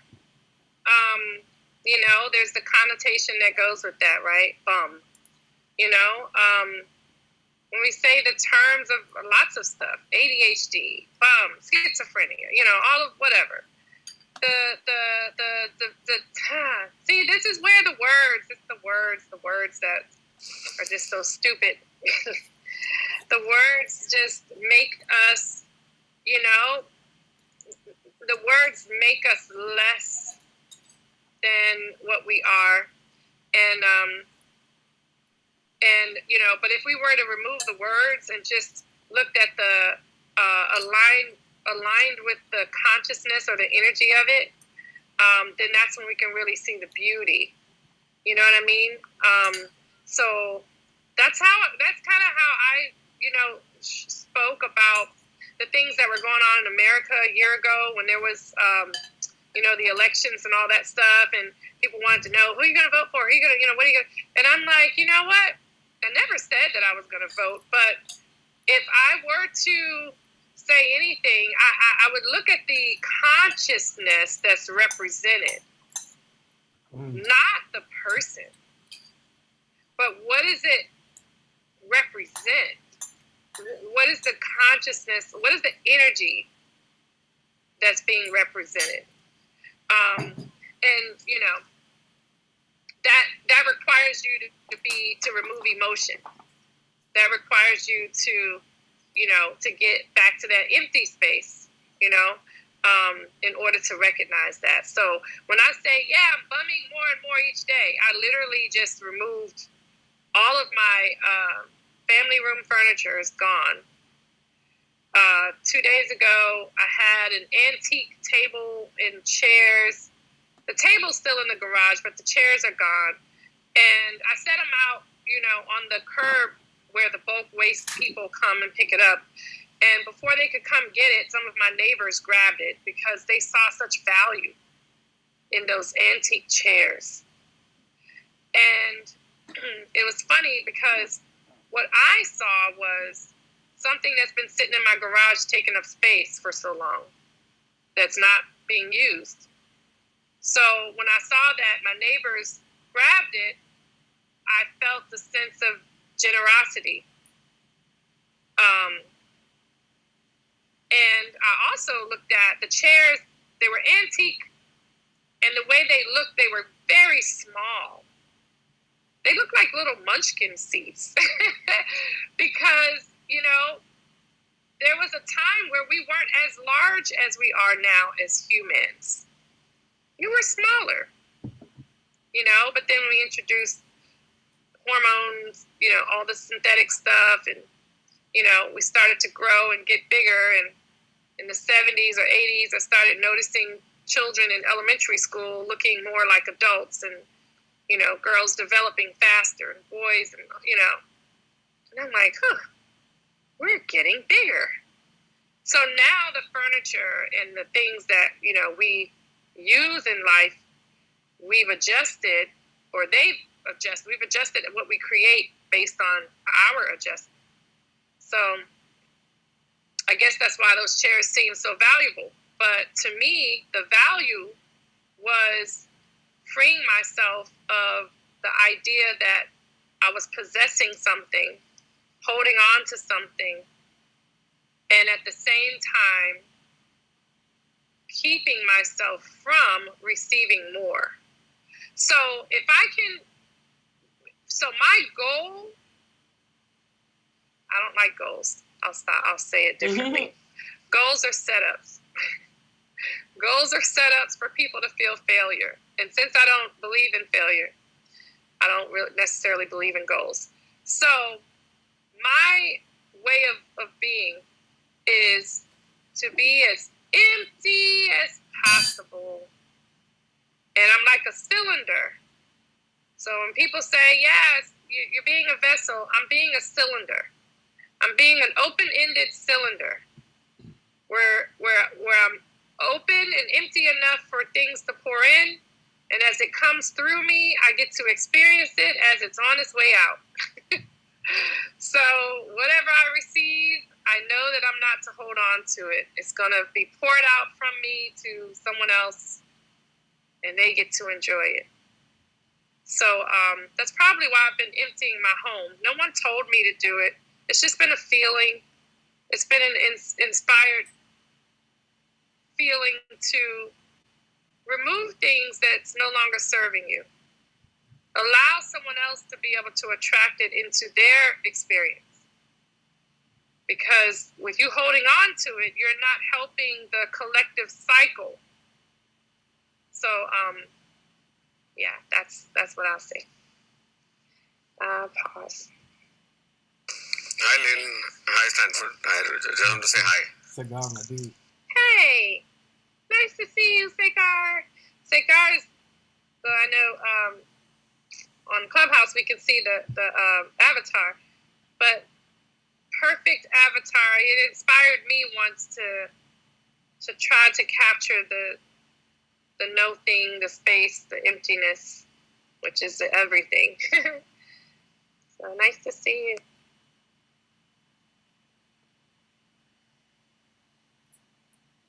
I so I feel like I don't allow myself to be one or the other, and somehow it makes it out for me to able to be both, but both in essence, but not both in behavior.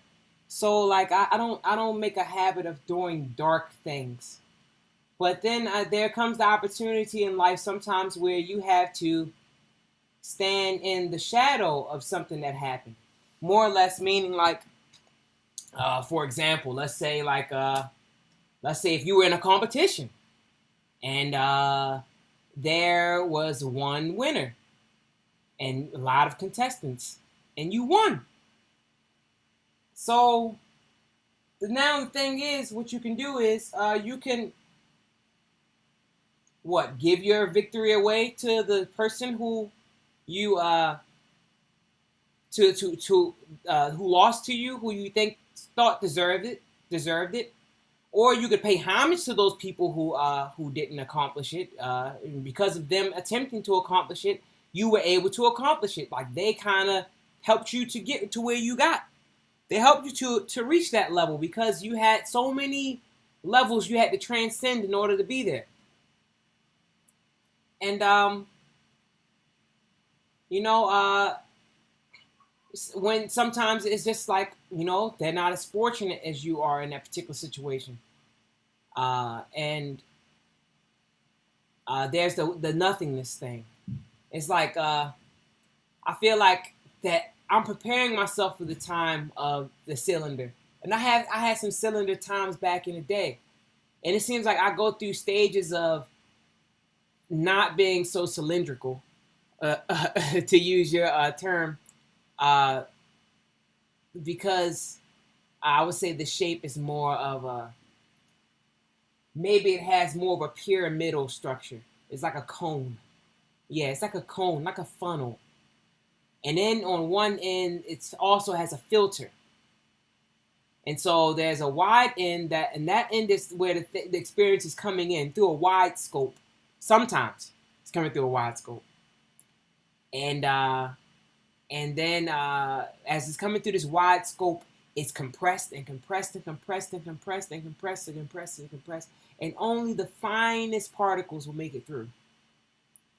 And that's the that's the thing that I don't hold on to, but it becomes a part of my structure in some way. Like how a stalagmite, and you go to the cave and you see stalagmites form. Each of those, a drop of water just kept coming down and settling at the tip of where, and it slowly solidified and brought minerals and brought minerals and brought minerals and brought minerals. And this thing just keeps growing downward. And then you have the ones that grow up. I don't consider myself one that's growing downward, but that going up in that same type of way. And then there's this other time where the funnel turns around, where I think I have to shut certain people out. I have to deny certain experiences, deny myself with certain experiences, limit my thoughts from going into a certain range, and fine tune everything that I'm letting in. And when I do that, you have this point where sometimes you're able to expand everything into so much more. And it's like you're taking this little bit of experience that you have. Like I'm not meeting. At one point, I was meeting hundreds of people, maybe thousands of people in a month. Now, I went a year without really meeting more than a maximum 5 people per day because of the COVID lockdown. And so it's like, but I'm making all this music. That's because, maybe I had so much residuals left over from when I was meeting people. I still have so many. I sometimes I just sit back and I just reflect on memories for hours. I can just reflect on memories and like go back and like extract new information from it. And that's how I am. And I feel like the opportunity for me to really fine tune everything so that I become completely cylindrical. It's coming. That's what I think we work for. Like if we're going to take this chat, rise to this occasion, we work to be that cylinder, because the bum is also a cylinder, but his cylinder is closed on one end, and it's usually something that people can put something in, but it doesn't go anywhere else after it reaches him. Like the change you give him, he eats, and he doesn't create anything else of value besides like maybe he's living longer to share and talk to other people potentially, but it's not like the experiences are flowing through this person. This person is kind of by the wayside, and what's left, the remnants of someone else's experiences, finds their way to them, like that sandwich you had left over from lunch, or some spare change. I pause.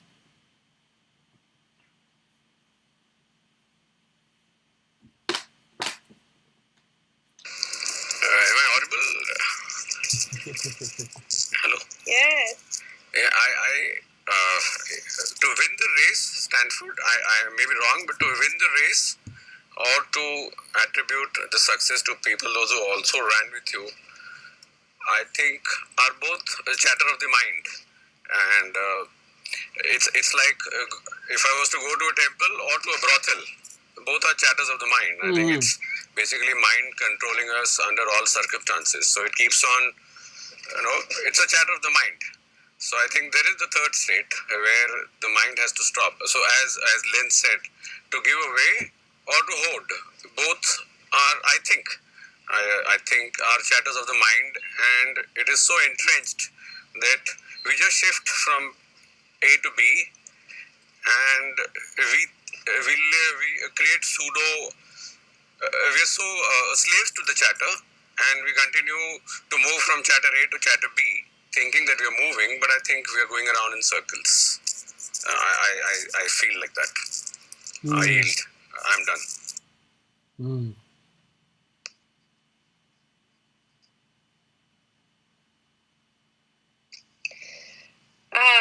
The circle, the infinity. No ending, no beginning. I would always ask, where is the exit door to space? Where is the entrance or exit door to space? And if we did find one, where would that lead us? I think the problem is that we're trying to find it, Lynn, and I think it's existing. I think it's not. You don't have to find it. I think we're not looking. I think it's so close to us that we can't see, because I think we're born with it, and the mind and the body is looking for things outside all the time, and I think it's just waiting to be looked at. It's just waiting to be hugged or held, and we're there. It's not outside. I think it's very much within us. We're making records now. It's there right now as we speak, I guess. Yes, I agree.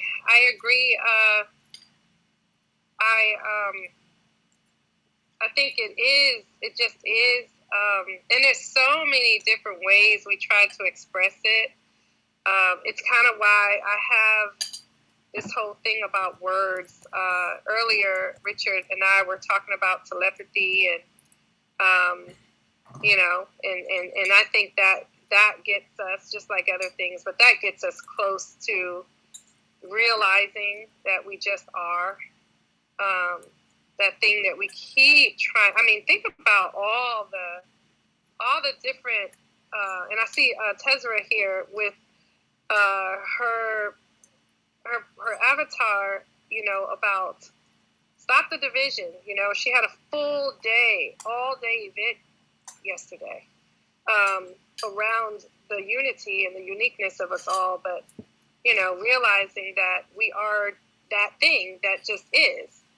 And and I mean, when I think about all the different ways that we have tried to define that which we already are, I mean, it's led into religious beliefs and, just political beliefs and you name it, everything. And that polarity part, which we talk about, but do we really know its purpose?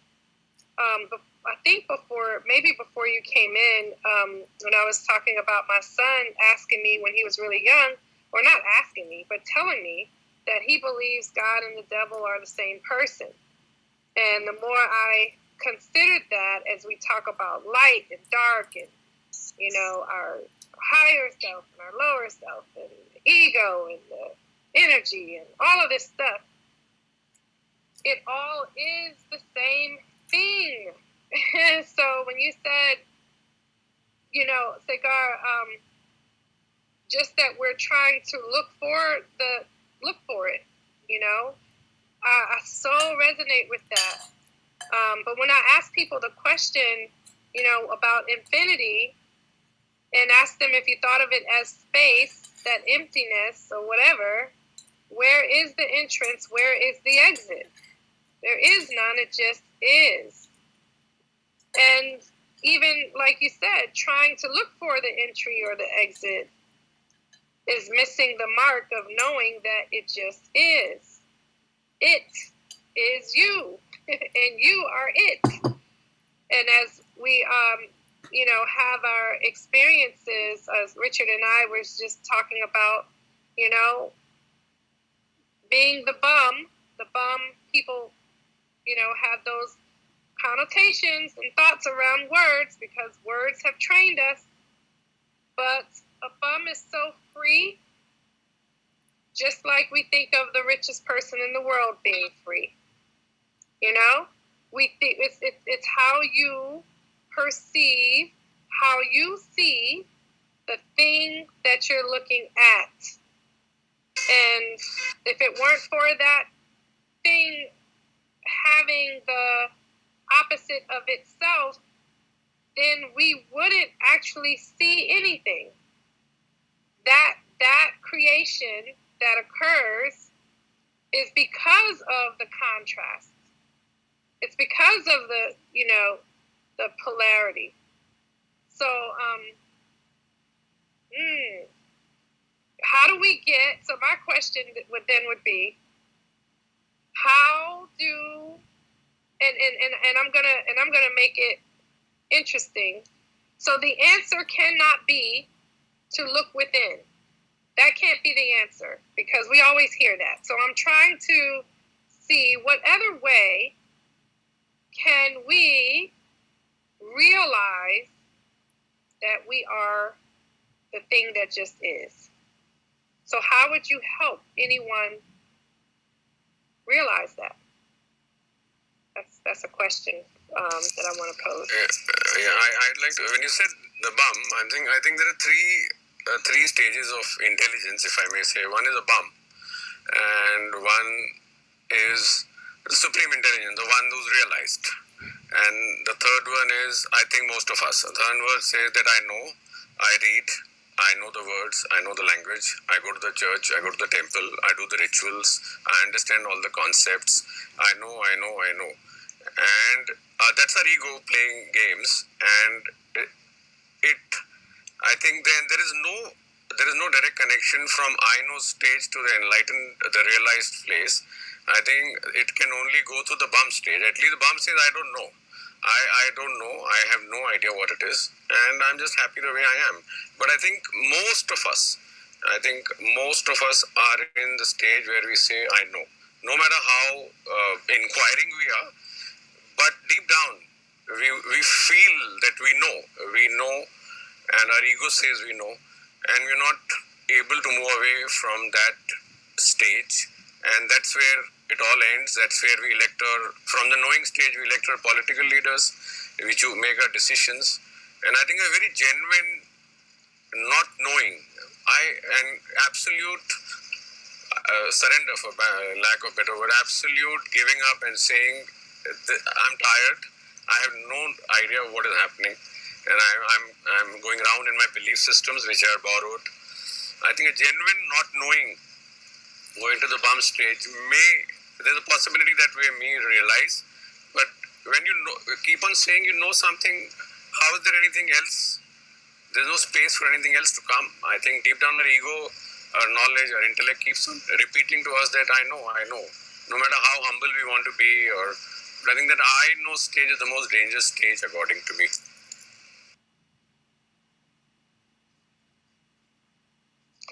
Hey, Tezra, would you like to join the conversation today? I was like, Lynn ain't get enough. She's up early in these streets. Namaste, everyone.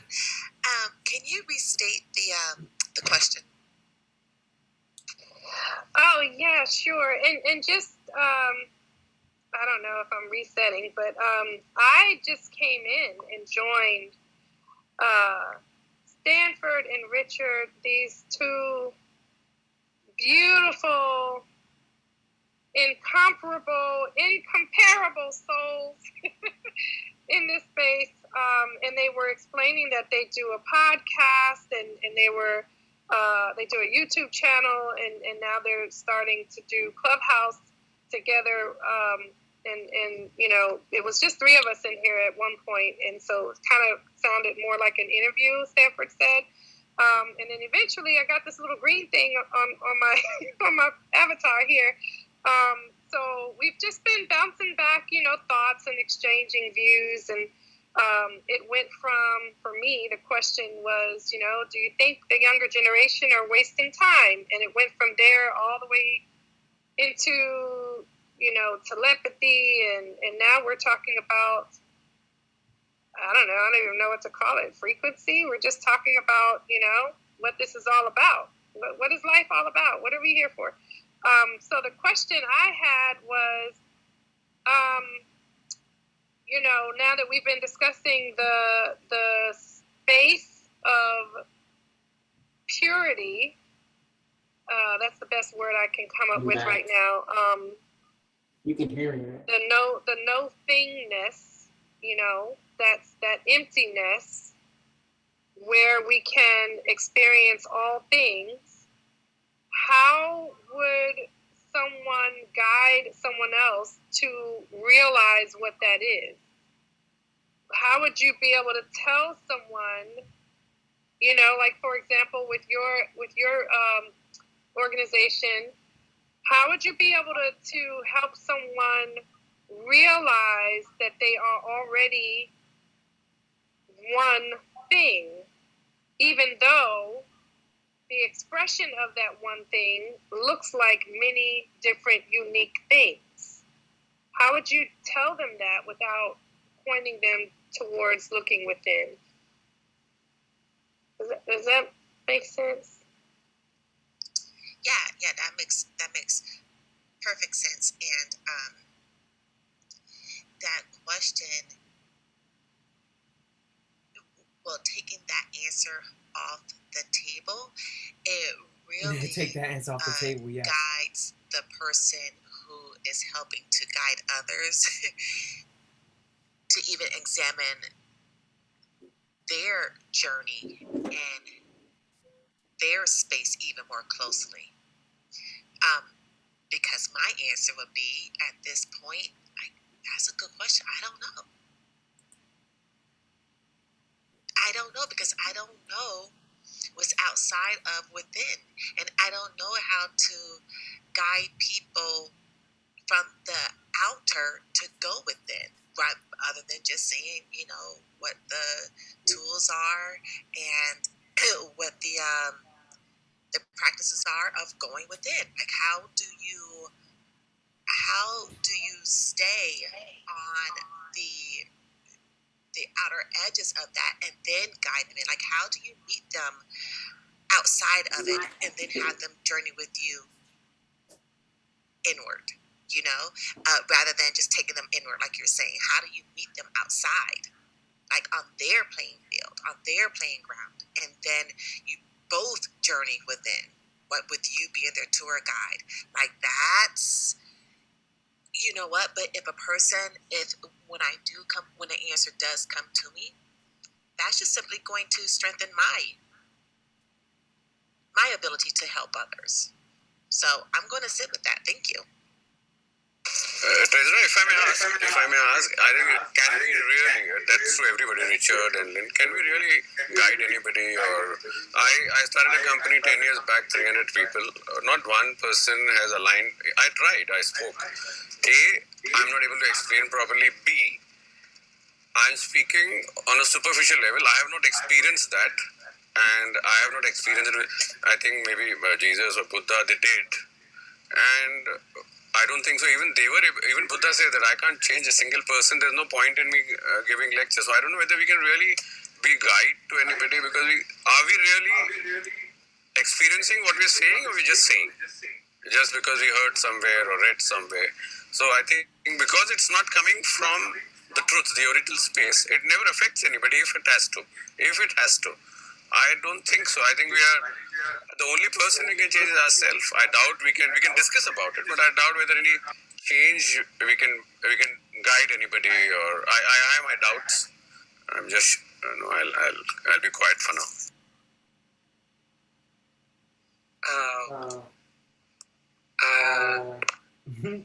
So I think of Sagar, is that how I pronounce that? Yeah. It's kind of the thought that I had. I used to do it a lot. I would contribute to my upbringing. My dad's a pastor. He still is.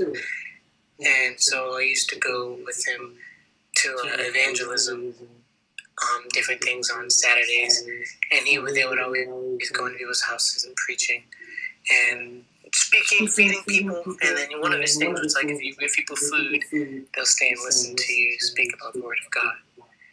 And once I started studying Buddhism, I found myself really becoming really pushy among all of the people that I would hang out with, trying to and shakubuku them for SGI in that matter, and then for other bits of knowledge I would learn, share it with them.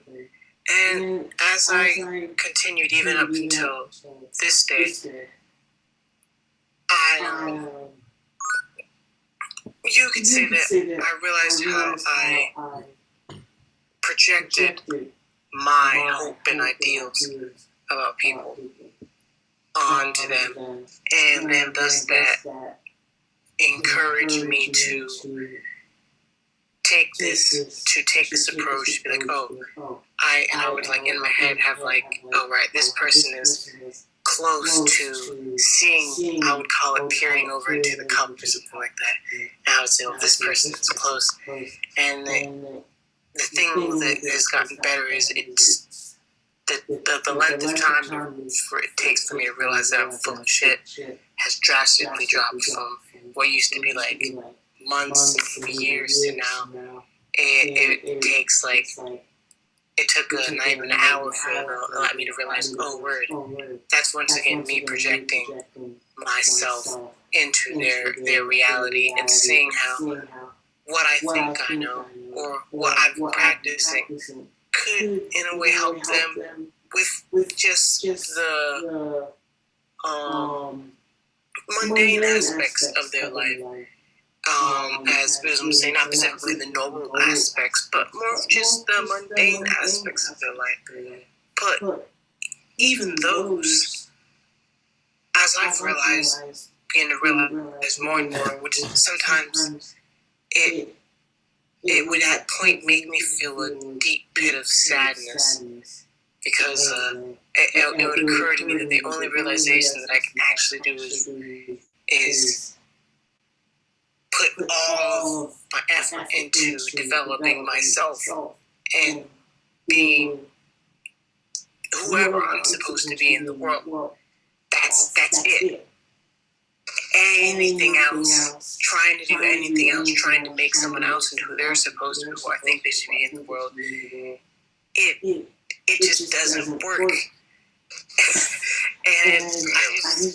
it just doesn't work. That's all I have to say. Pause.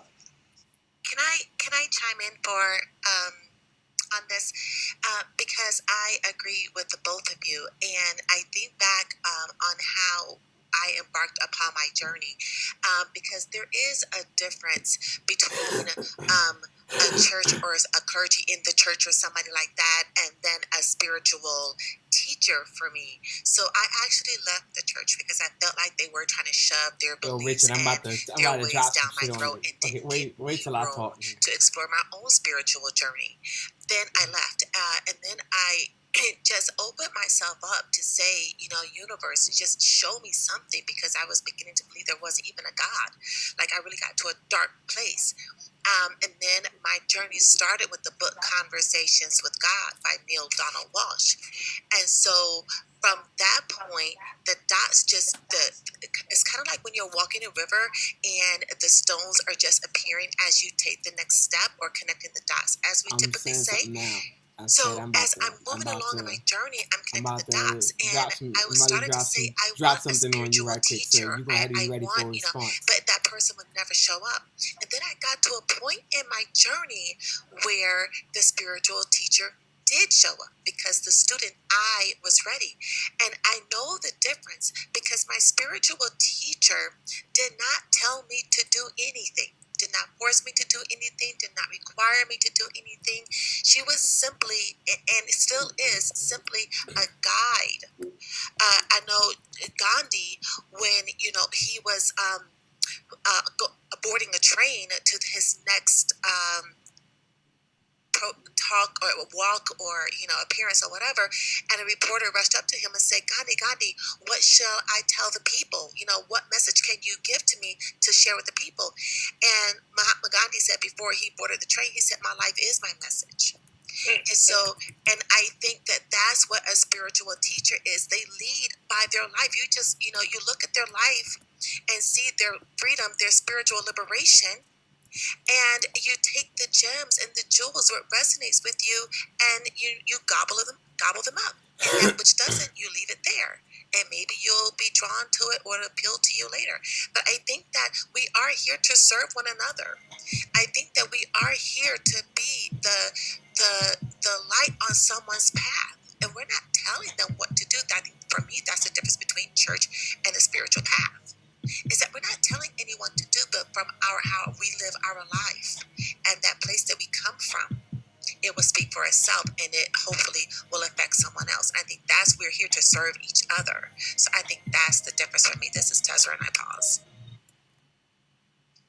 So thank you, Tezra and everybody. I just wanted to make an observation. One, welcome Tanya. Tanya's in the room. I wanted to make this observation. I hopped into this room, everybody, and Stanford and Richard were having a conversation. And I just noticed the name of this club, Power Our Planet. And as I'm sitting here, I'm seeing someone who's sitting in Vietnam, someone else who's sitting in, is it Cambodia? Yeah. Richard? Yes, Cambodia. And someone sitting in India. And then I came in representing the U.S., and now we got a couple more people from the U.S. So do y'all see that? Power Our Planet. We're literally representing the planet right now. And we're having this discussion. It's funny to hear somebody else say that. In all different time zones. With all different perspectives. And when I asked that question, and I think Stanford, I'm not sure. I thought I saw you come off your mic. But when I asked the question, it was really just to encourage people to dig, and myself included, to dig deeper into, is it possible? And then that would help us get to, I think, what Tezra and everybody else has been saying. But what I really heard when you spoke, Tezra, was be you and find you. Be you to find you, to see you, so others will see. Because when you are being, then that is the guidance. You are just being. You're being that light and others will see it, they will either recognize it as in resonating, or they will recognize that they are not it, that they are not seeing it in themselves. And so either way, they're going to recognize, right? So I think that, that kind of sums up where I was going. And Tanya, just so you'll know the question, and I think Stanford and Richard started this room. I don't know, I guess I earned this little green thing somehow. But the question I asked Tanya was, when we're talking about that zero space, that mark, that, pureness of just frequency, of the just isness, when we're talking about that, how do we get someone else to realize that they are just that thing, without using the words go within, without telling them to go within? How do you get someone else to realize this thing that we're all discussing? So that was the question. I don't know, remember if I asked it that exact same way, but I'll hush, because I think Stanford may have been coming off his mic too. Okay, so this is the thing that I was going to say. Now, Cigar took the question to the next level when he said, can you actually even make someone better? Like, he had 300 employees, and he had different conversations and exchanges with each one, but could he really even make someone better?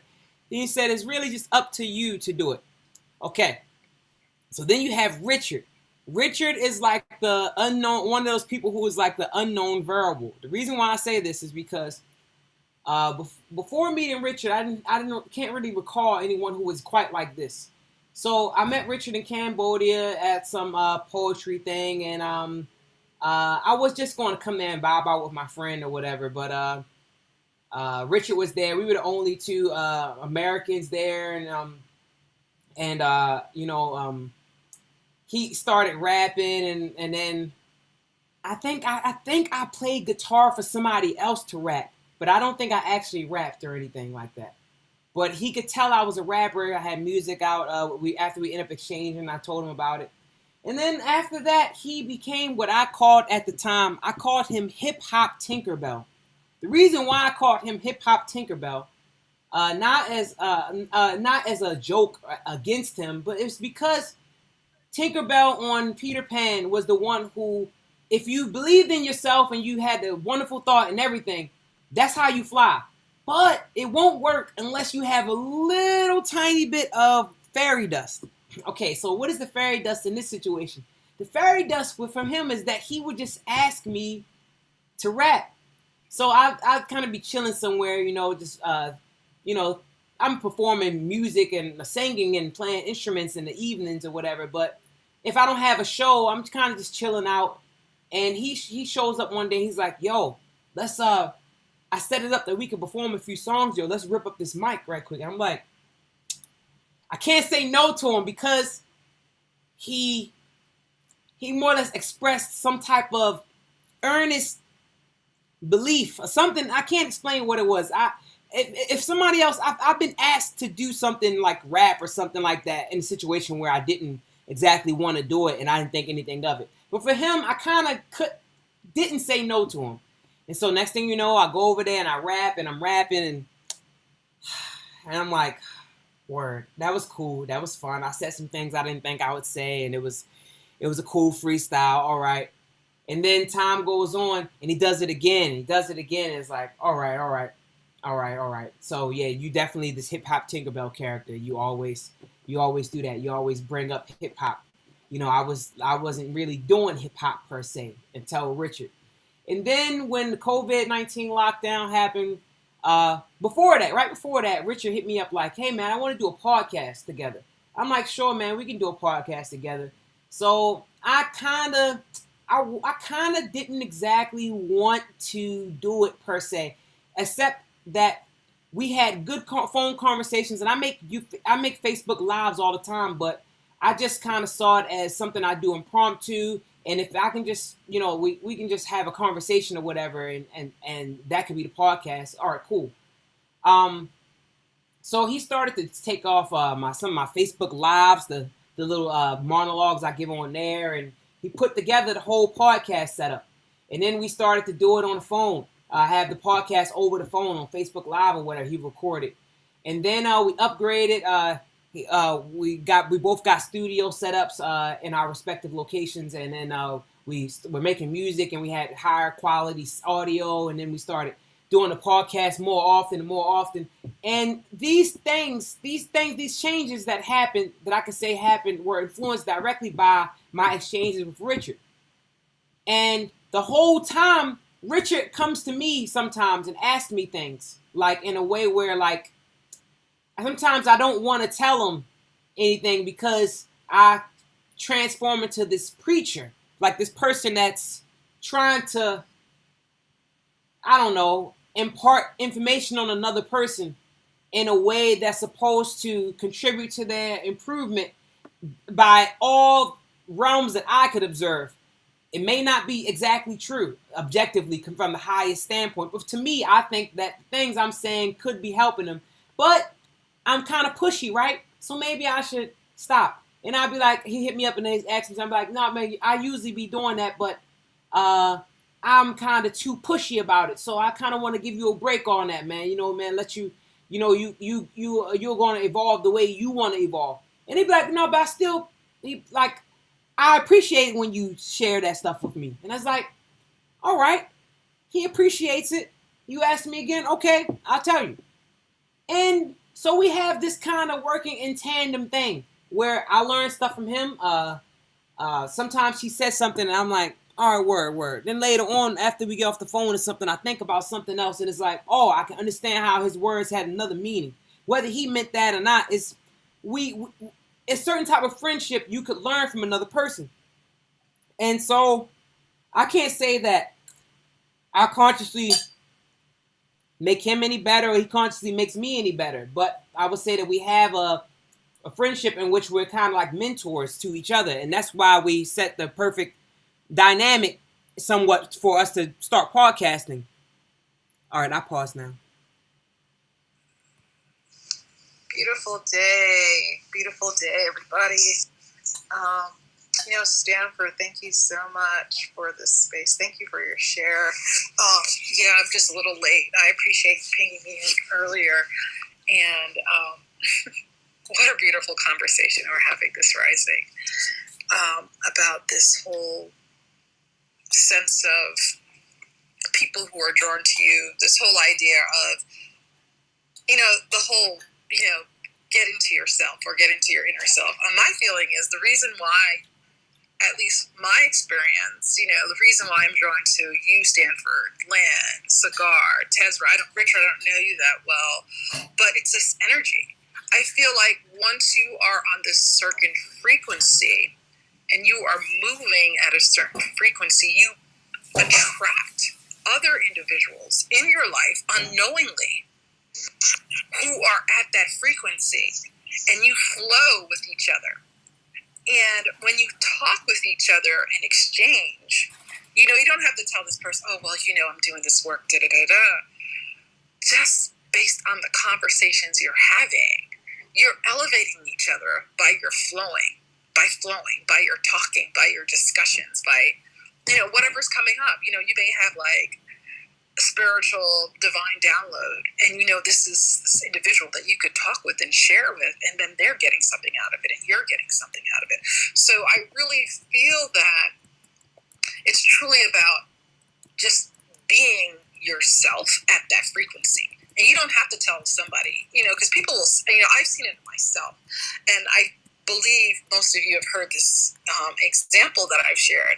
I do this practice that I call it's my bowl pouring love into you.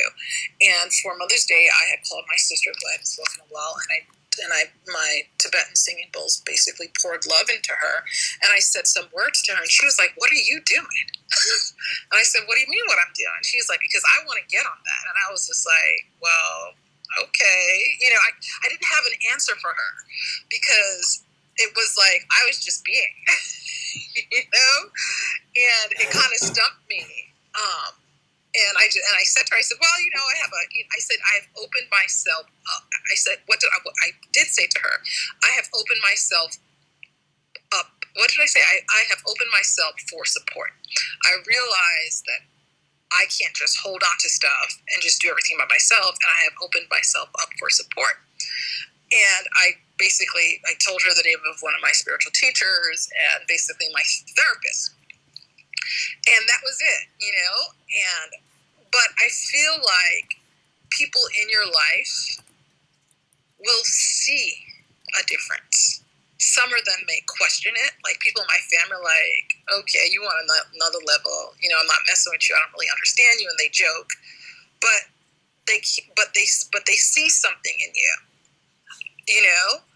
and some will want to join and some will not. And that's okay, because you're just being you. And I think that's the essence of it. I think that when you do you, people who are supposed to flow into your life will flow into your life. And those who are not, that's okay. They could be there by the, at the side and watch. And then eventually they'll question like, wait a minute, they're doing something. But that's for them to figure themselves out because,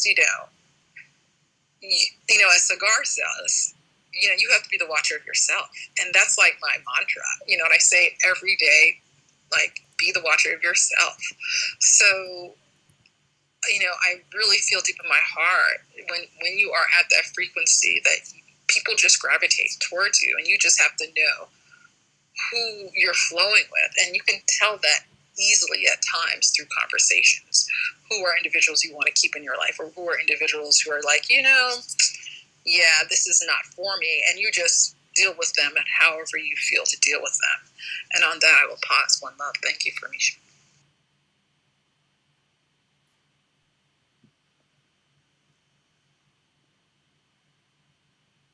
You can make that announcement if you want to.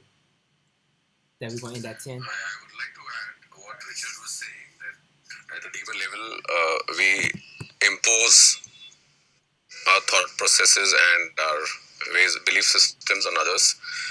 And I also feel the wanting to lead, wanting to be the beacon of light at a very subtler level is an extension of ego. And I think that ego stands. Oh yeah, you gotta say something. Between, at subtler level, if we honestly see ourselves, we are trying to be somebody, make a difference somewhere, want people to agree with us or not, whatever.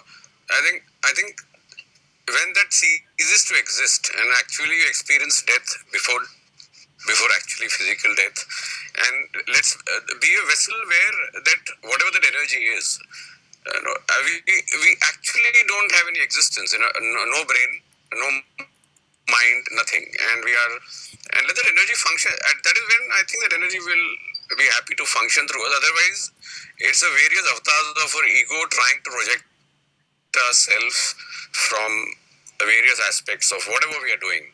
And I think absolute annihilation, absolute death of our mind may possibly give us an opportunity to experience something else. That's it for.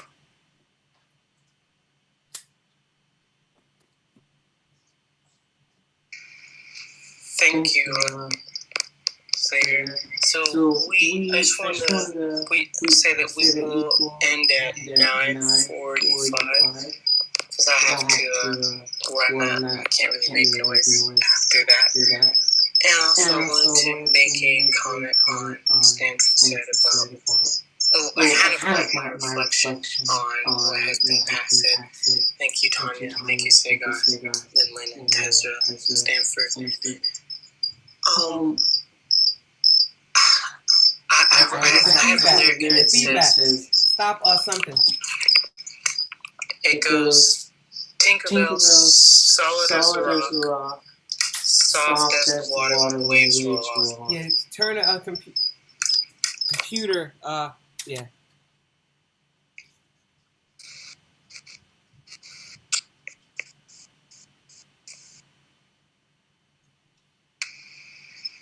And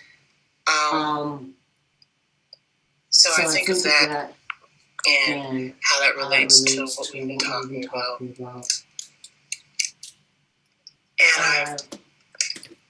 I've always overthought things. And so now, when I'm in a phase where I don't overthink things half as much as I do, or probably still am because I just said that I don't.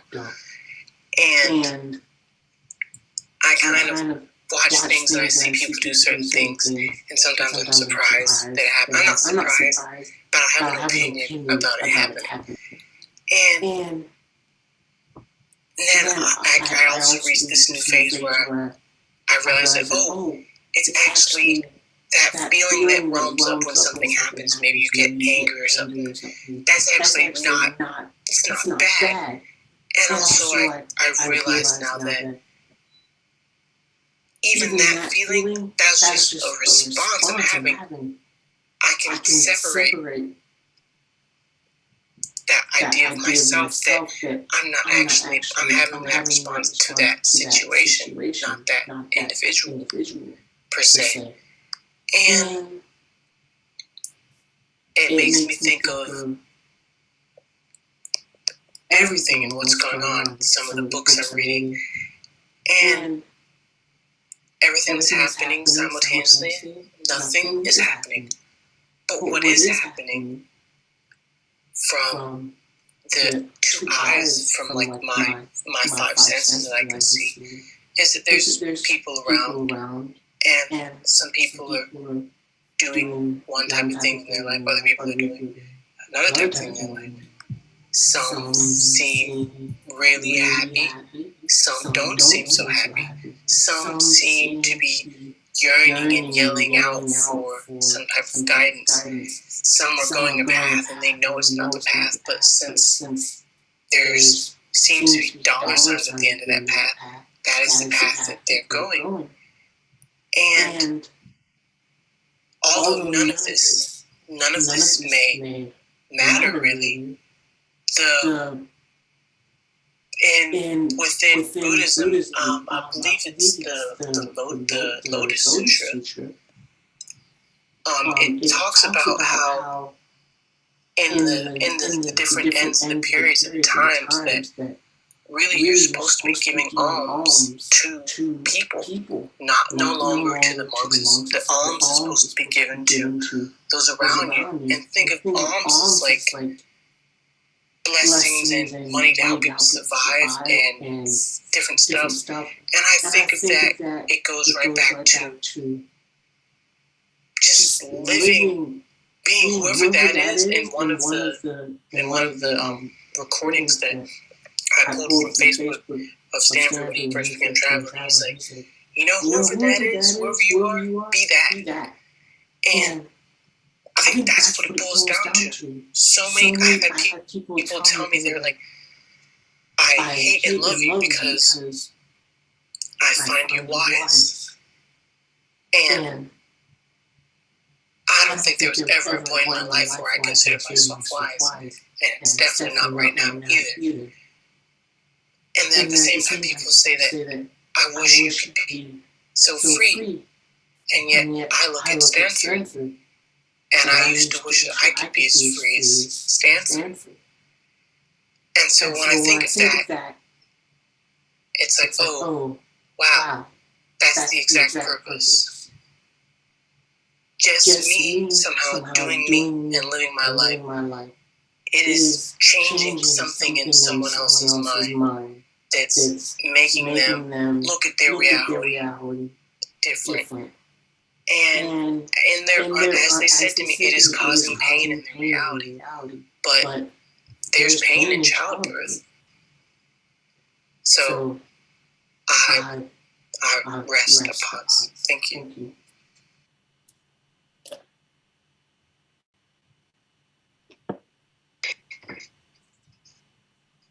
Thank you, Richard.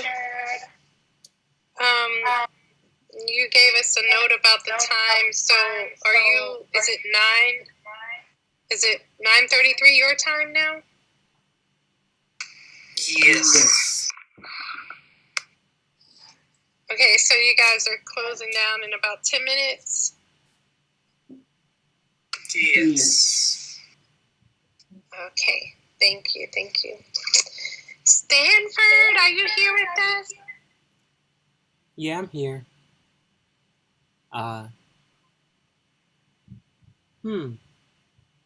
Yeah, I would just the way Richard put that was really, I never heard him say that like that before. Um, yeah, I'm in another situation because there's situations where you're able to do things in tandem with someone else, and then there's situations where you're trying to figure out how it can work. And the thing that Richard just said about he said I said it. He said I imagine I said it just like that to what did he say? He said yeah, wherever you are, just be that. I don't know if that's exactly how I said. I can't remember that. I can't remember which one he's talking about. But I do remember one thing that I talked about in one video. It's probably one of the first ones he put there. Like, and it said I was in Hue, Vietnam, and I was doing a Facebook Live, and I was talking about how adversity is meaningful. Um, you could go to somewhere in Denver, I imagine, somewhere in Denver, Colorado. There are probably a bunch of horses that every particular season at the same time per day or every few days, they run down this hill really fast. And you see a bunch of them. They're like, oh, those are Broncos. And they run down this hill like this. Like, wow. Yeah, because they go and they drink water here, and then they walk up this way, and then they eat grass there. And then as the season is turning, the grass down here is better. And so they all eventually will make a migration down this hill one day. And you see how fast they are? Wow. And somebody thinks, oh, wow, I want to harness that speed. I want to ride one of those horses. And then someone, people found out about how to ride horses, and of course, and horse racing became a thing that people would go and spectate or participate in, compete in, or something. And you have these horses that they don't run the same speed as they run in the wild. In the wild, they run much faster. And so if you just took the horses to the track and said, you know what, let's not have them have jockeys on them, of course, so they can run their top speed and just make them run. They're not going to run in a circle, most likely.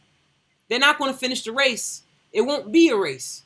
You won't be able to do anything to get these horses to run all the way around in a circle at their top speed besides putting a lightweight guy on top or a lightweight person on top.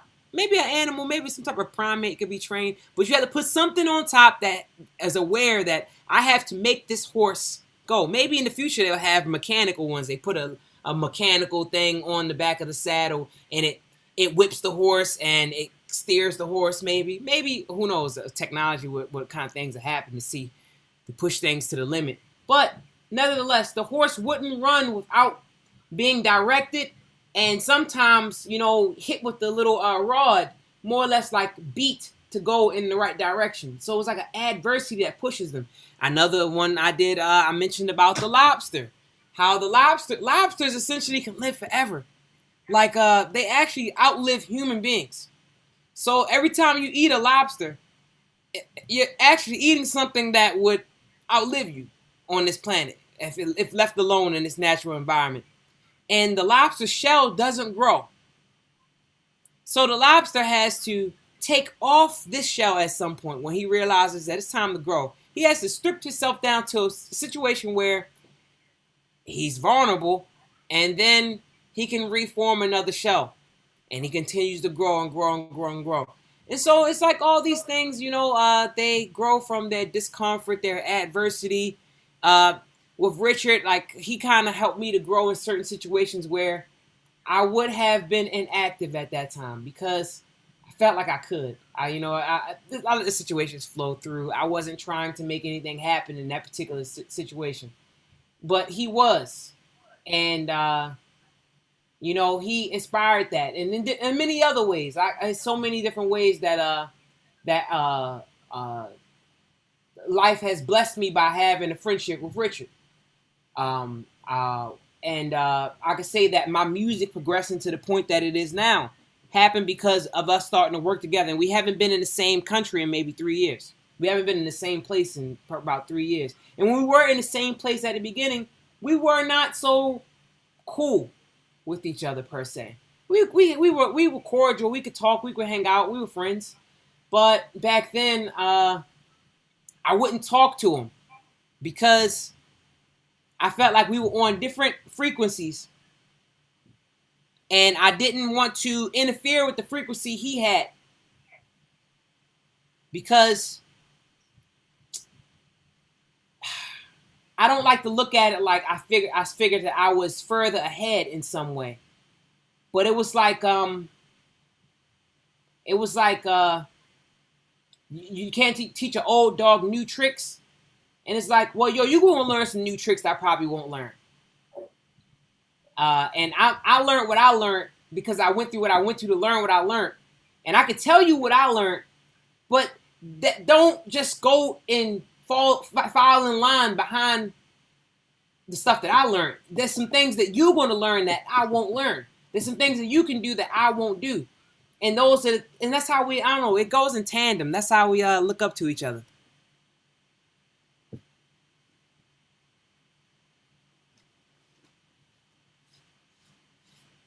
Well, I would like to say in this last couple of minutes here that I have enjoyed this time with you, with everyone immensely. I didn't expect all of this, but it was beautiful, and that's why I stuck around for a few hours. And I don't know if you guys have heard this. I have a feeling you have, but when you are in a softer tone, Stanford, you sound so much like Richard. He sounds so much like you, to me. It's very interesting because, I've never seen you guys in person, but, hearing you audibly, it's a very similar sound. And Richard reminds me of water. I remember you from being in the Diamond Sutra room and presenting a poem that was so perfectly aligned with the chapter we were on, and you even used the words of the chapter, and I remember it talking about, taste, touch, smell, see. It was just beautiful, and it flowed like water. So, even though we may not have met in person, the energy that, each person presents, I would always say you can't run away from self because self is always there, meaning the energy of you is always present. So even if you're not speaking, people can still feel you because you're present. So I've enjoyed this conversation and the energy that I've been feeling since I've been here. I'm excited about what you guys are doing, and in all areas, whether it's your music or whatever other part of the world you'll touch. I'm actually happy to be in the room and recognizing that, there's such a representation of the world in this one room. That's powerful, and I'm glad to be in the room, part of that. So I will hush so other people can, I guess, give their final remarks before you guys end the call. Yeah, we kind of went on the podcast trip today. And I hope y'all can hear me okay because the earbuds are not in. But I kind of follow Lynn around in these spaces, so I saw her in here, so I hopped in, and of course I can trust where she goes, because I did enjoy the conversation, and I really enjoyed the remark from Cigar, and then Tanya comes in and she reminds me. I'm like, oh yeah, that's right. Everything is frequency. Everything is energy. Everything is energy. And the thing that also came to me is that, you know, a lot of the times when, you know, we say that, oh, we're trying to force a person to be this way or that way, it's because we have attached ourselves to an outcome. And that outcome is typically attached to an ego. And so one of my spiritual teachers, Ram Dass, you know, he was a big teacher of, you know, of detachment, of, you know, of just letting it be, just letting it be, just letting it be, let everything be, like everything is in that too. Oh, you want to, you know, go and pray, you know, to a watermelon head, you know, and that too. Like everything it goes in the container. It all goes into the container. So it's all in there. And so I just wanted to say that, and thank you so much for the shares. And it's really interesting that you two are in, you know, different parts of the world. So I follow the club, and I look forward to having more conversations. Huh? And I also have a podcast, so we can do something together. Like church is ending. With that, I am Tezra, Church and is I ending? hope everyone have a great day. Yeah. Yeah. Thank you, Tezra. Thank you, Tezra.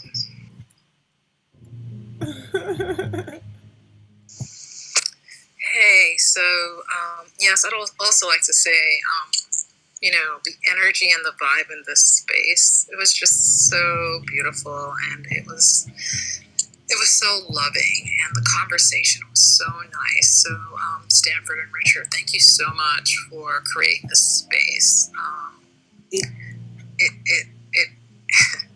It just really hit my heart, and I just love the conversation. I love the flow, and I just love to hear, you know, your relationship with Richard, your relationship with Stanford, and how, you know, it was funny, I pardon myself, I was like, oh my God, listen to these guys with this bromance. Like, I was saying that in my head, because the energy, the love for each other is just so beautiful.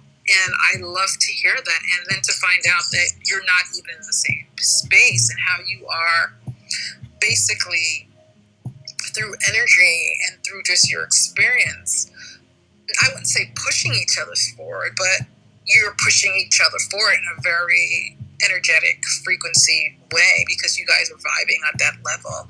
And I love when collaborations like that happen, especially for individuals like ourselves who are in this world where, you know, we're all going through some type of spiritual journey, whatever that is for ourselves. So I'm already part of the club, and yeah, if you guys do another room, definitely ping me. If I'm available, I will definitely draw. Just want to say thank you. Really appreciate the conversation this rising. One love. Hashtag power our planet. Stanford, I'm 50, and I realized that after learning all, if I could wish that, I can learn everything ASAP. But the learning has led me to go around in circles, and so I think it's all about unlearning and chipping away whatever we have acquired. And I may be absolutely wrong, but I'm sharing from my own personal experience. I think we collect so much information and feel we have to learn. I think what we need to learn is already there. I think we need to unlearn what people are, or the societies, or the religions are teaching us. And I think that unlearning is so critical. And I love Ramdas Tezra. I think his humor, he's such a great orator. And you were to start a room, I was hoping that I'll be listening to his audio, but that didn't happen. So I thank you, Lynn, Tanya, Tezra, Richard, Sandra. Lovely room. Thank you so much.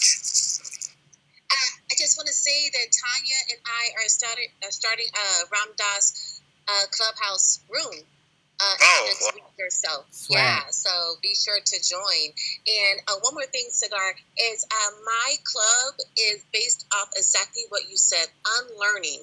That's the key. We have to unlearn. The funny thing about Clubhouse is, like, when you join a room, it's complete and people are there. It's different than when you host a room. Well, and people I are there. love everybody in this space. Energy. I know we're trying to close it out. Love you, Stanford, Richard, Segar, Tezra, and Tanya. I'm so grateful that all right, count it down, had Richard. the You close it. opportunity to Give like a experience all rundown of about the you, Power Hour Planet and podcast. that I got a chance to meet end you it in like this why you lifetime, plug and I and look forward boom, boom, boom, to boom. more beautiful times with you. So And tell them we're coming. We got thank you. more coming in the yeah. Yes, and so much love to you, Lynn, and everyone We in do the this. room. It was a pleasure. We do this what, once a speaking month, with twice you. a month, 3 Much times a love. month, 4 times a month. Thank you. Sega Treasure. Tanya Ben. We're gonna do this room about between 1 to 3 times a month. Other times we just record the podcast without the Clubhouse. And thank you guys for joining. I'm gonna go ahead and end the room at 9:50. Get the plug. Power Hour Planet podcast. Plug. Apple Music, Spotify. And also, if you want to check out the podcast, it is on Apple Music and Spotify. Has the same name. Under the hashtag Power Hour Planet podcast. Beautiful night, guys. Have a beautiful night. Grand Rising, Tezra and Lynn. Thank you. Thank you, everybody. Have a beautiful morning. So happy we were able to catch you all today. We picked a great time to do it. You know, for us it's late in the evening, but you're starting your day. So everybody have a beautiful day and enjoy the rest of your weekend. Thank you, and a peaceful slumber to you too. All right, end it. Success, nigga. Hello? Yeah. I feel like that was the first time it was only 2 gathered in his name. This time, because Ling Ling came in and I made her moderator, that was it. You know, everybody else who came is because she was there. Right. That's good. So the next time we'll have like 5 people who will come because they were here this time, and then 10 people will come and join, and then who knows? We probably can grow to 100 people in a month. Like maybe not 100 people in one meeting at a time, but 100 different people that came and joined us. I feel like the topic of conversation was really good. It's completely organic, you know. We covered a lot of stuff. It's kind of exhausting when you cover a lot of stuff. You know that, right? Nah, I feel I feel a type of tiredness that like I guess what one thing I know I talked to myself halfway through. I got like a energy, not like a bad energy, but I realized that I was like, oh right, there's a part of me that maybe there's a part of me that feels that once you get around a lot of people with this vibration, the conversation kind of it's a version. It becomes something different, and it becomes something that you can't really grasp or act upon at all. So it's something that you kind of just have to let go through you, pass through your. But that's why I kept speaking. That's why I kept speaking externally from the clubhouse, because it's still a podcast. That's the cool part about it. So it's a clubhouse room, but this is like a room within the podcast. You know what I'm saying? So there's a part of the podcast that's taking place in this room. Like they can't always hear the music, but the music is there. And then we editing it and putting it back out. You know what I'm saying? Like I think it's a real good. It's gonna be a real good episodes to pop up. We can call it like Power Hour Planet podcast. Featuring Clubhouse. Three episodes. That's 3 episodes. That's 3 episodes. And you can put featuring Clubhouse. Featuring Clubhouse room. Featured or hashtag Power Planet featured Clubhouse room, and then you name the episode like which parts, part 1, part 2, part 3, and maybe another little caption. It's gonna be dope, yo. Especially when you put some effects on the telephone call voices, because I feel like the telephone call voice has a special energy about it. It's like like a radio show. Like we had like callers. That was I'm gonna find some. I'm gonna find some. I'm gonna find some water effects so I can have like dripping water and stuff. And I think that'd be interesting to put some water on. Word. And it's the rainy season in Kent right now, so like, yeah, man. So that was a good one. I'm happy. I'm happy. Some people showed up in that. Yeah, the exhaustion comes because when you're talking like that, it doesn't have to end. We ended. Yeah, you're right. It doesn't have to end. That's why I realized I was like, yo, this is forever. It could be a 24-hour room. Right. Like people kept coming and we kept making people moderators. The room can literally go on forever. It can never stop. Like people just keep joining every few hours, and it's different people, and they keep going. So closing it gives everybody an opportunity to start their day. It's kind of like out of a courtesy that we say, all right, we're going to end this in 50. We don't tell you when. We don't tell you when we're going to end it. We don't tell you like before. It's like no schedule. Like, but then after a while, it just become like, all right, we set an ending time so that people can kind of like so the idea can come together and consolidate a little bit at the end, and then boom, we got an episode or 3 episodes. We got a series. Yeah, we've been live for 3 hours and 3 hours and 1 minute, 3 hours and 4 minutes. Yeah. What's anything else? Yeah, man. I can say that I'm out of it. Like, yeah, I'm quite out of it. Yeah, it's definitely an active function. All right, man. Oh yeah, go ahead. No, you can go. You can go ahead and finish that last thing. No, I was just gonna say that yeah, that was it, man. I wasn't nothing. The last thing I was gonna say wasn't necessarily meaningful. We can review this tomorrow. She actually stayed with us instead of going to the Diamond Sutra room. I knew that was happening. That's why everybody else didn't join. Wow, and that's crazy. Ling stayed with us instead of going there. That's cool. She must have really enjoyed and she must have really enjoyed the room.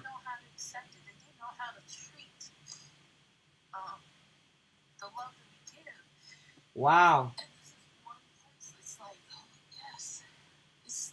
All right, man. All right, Joe. Let's get on out of here, man. All right. Peace.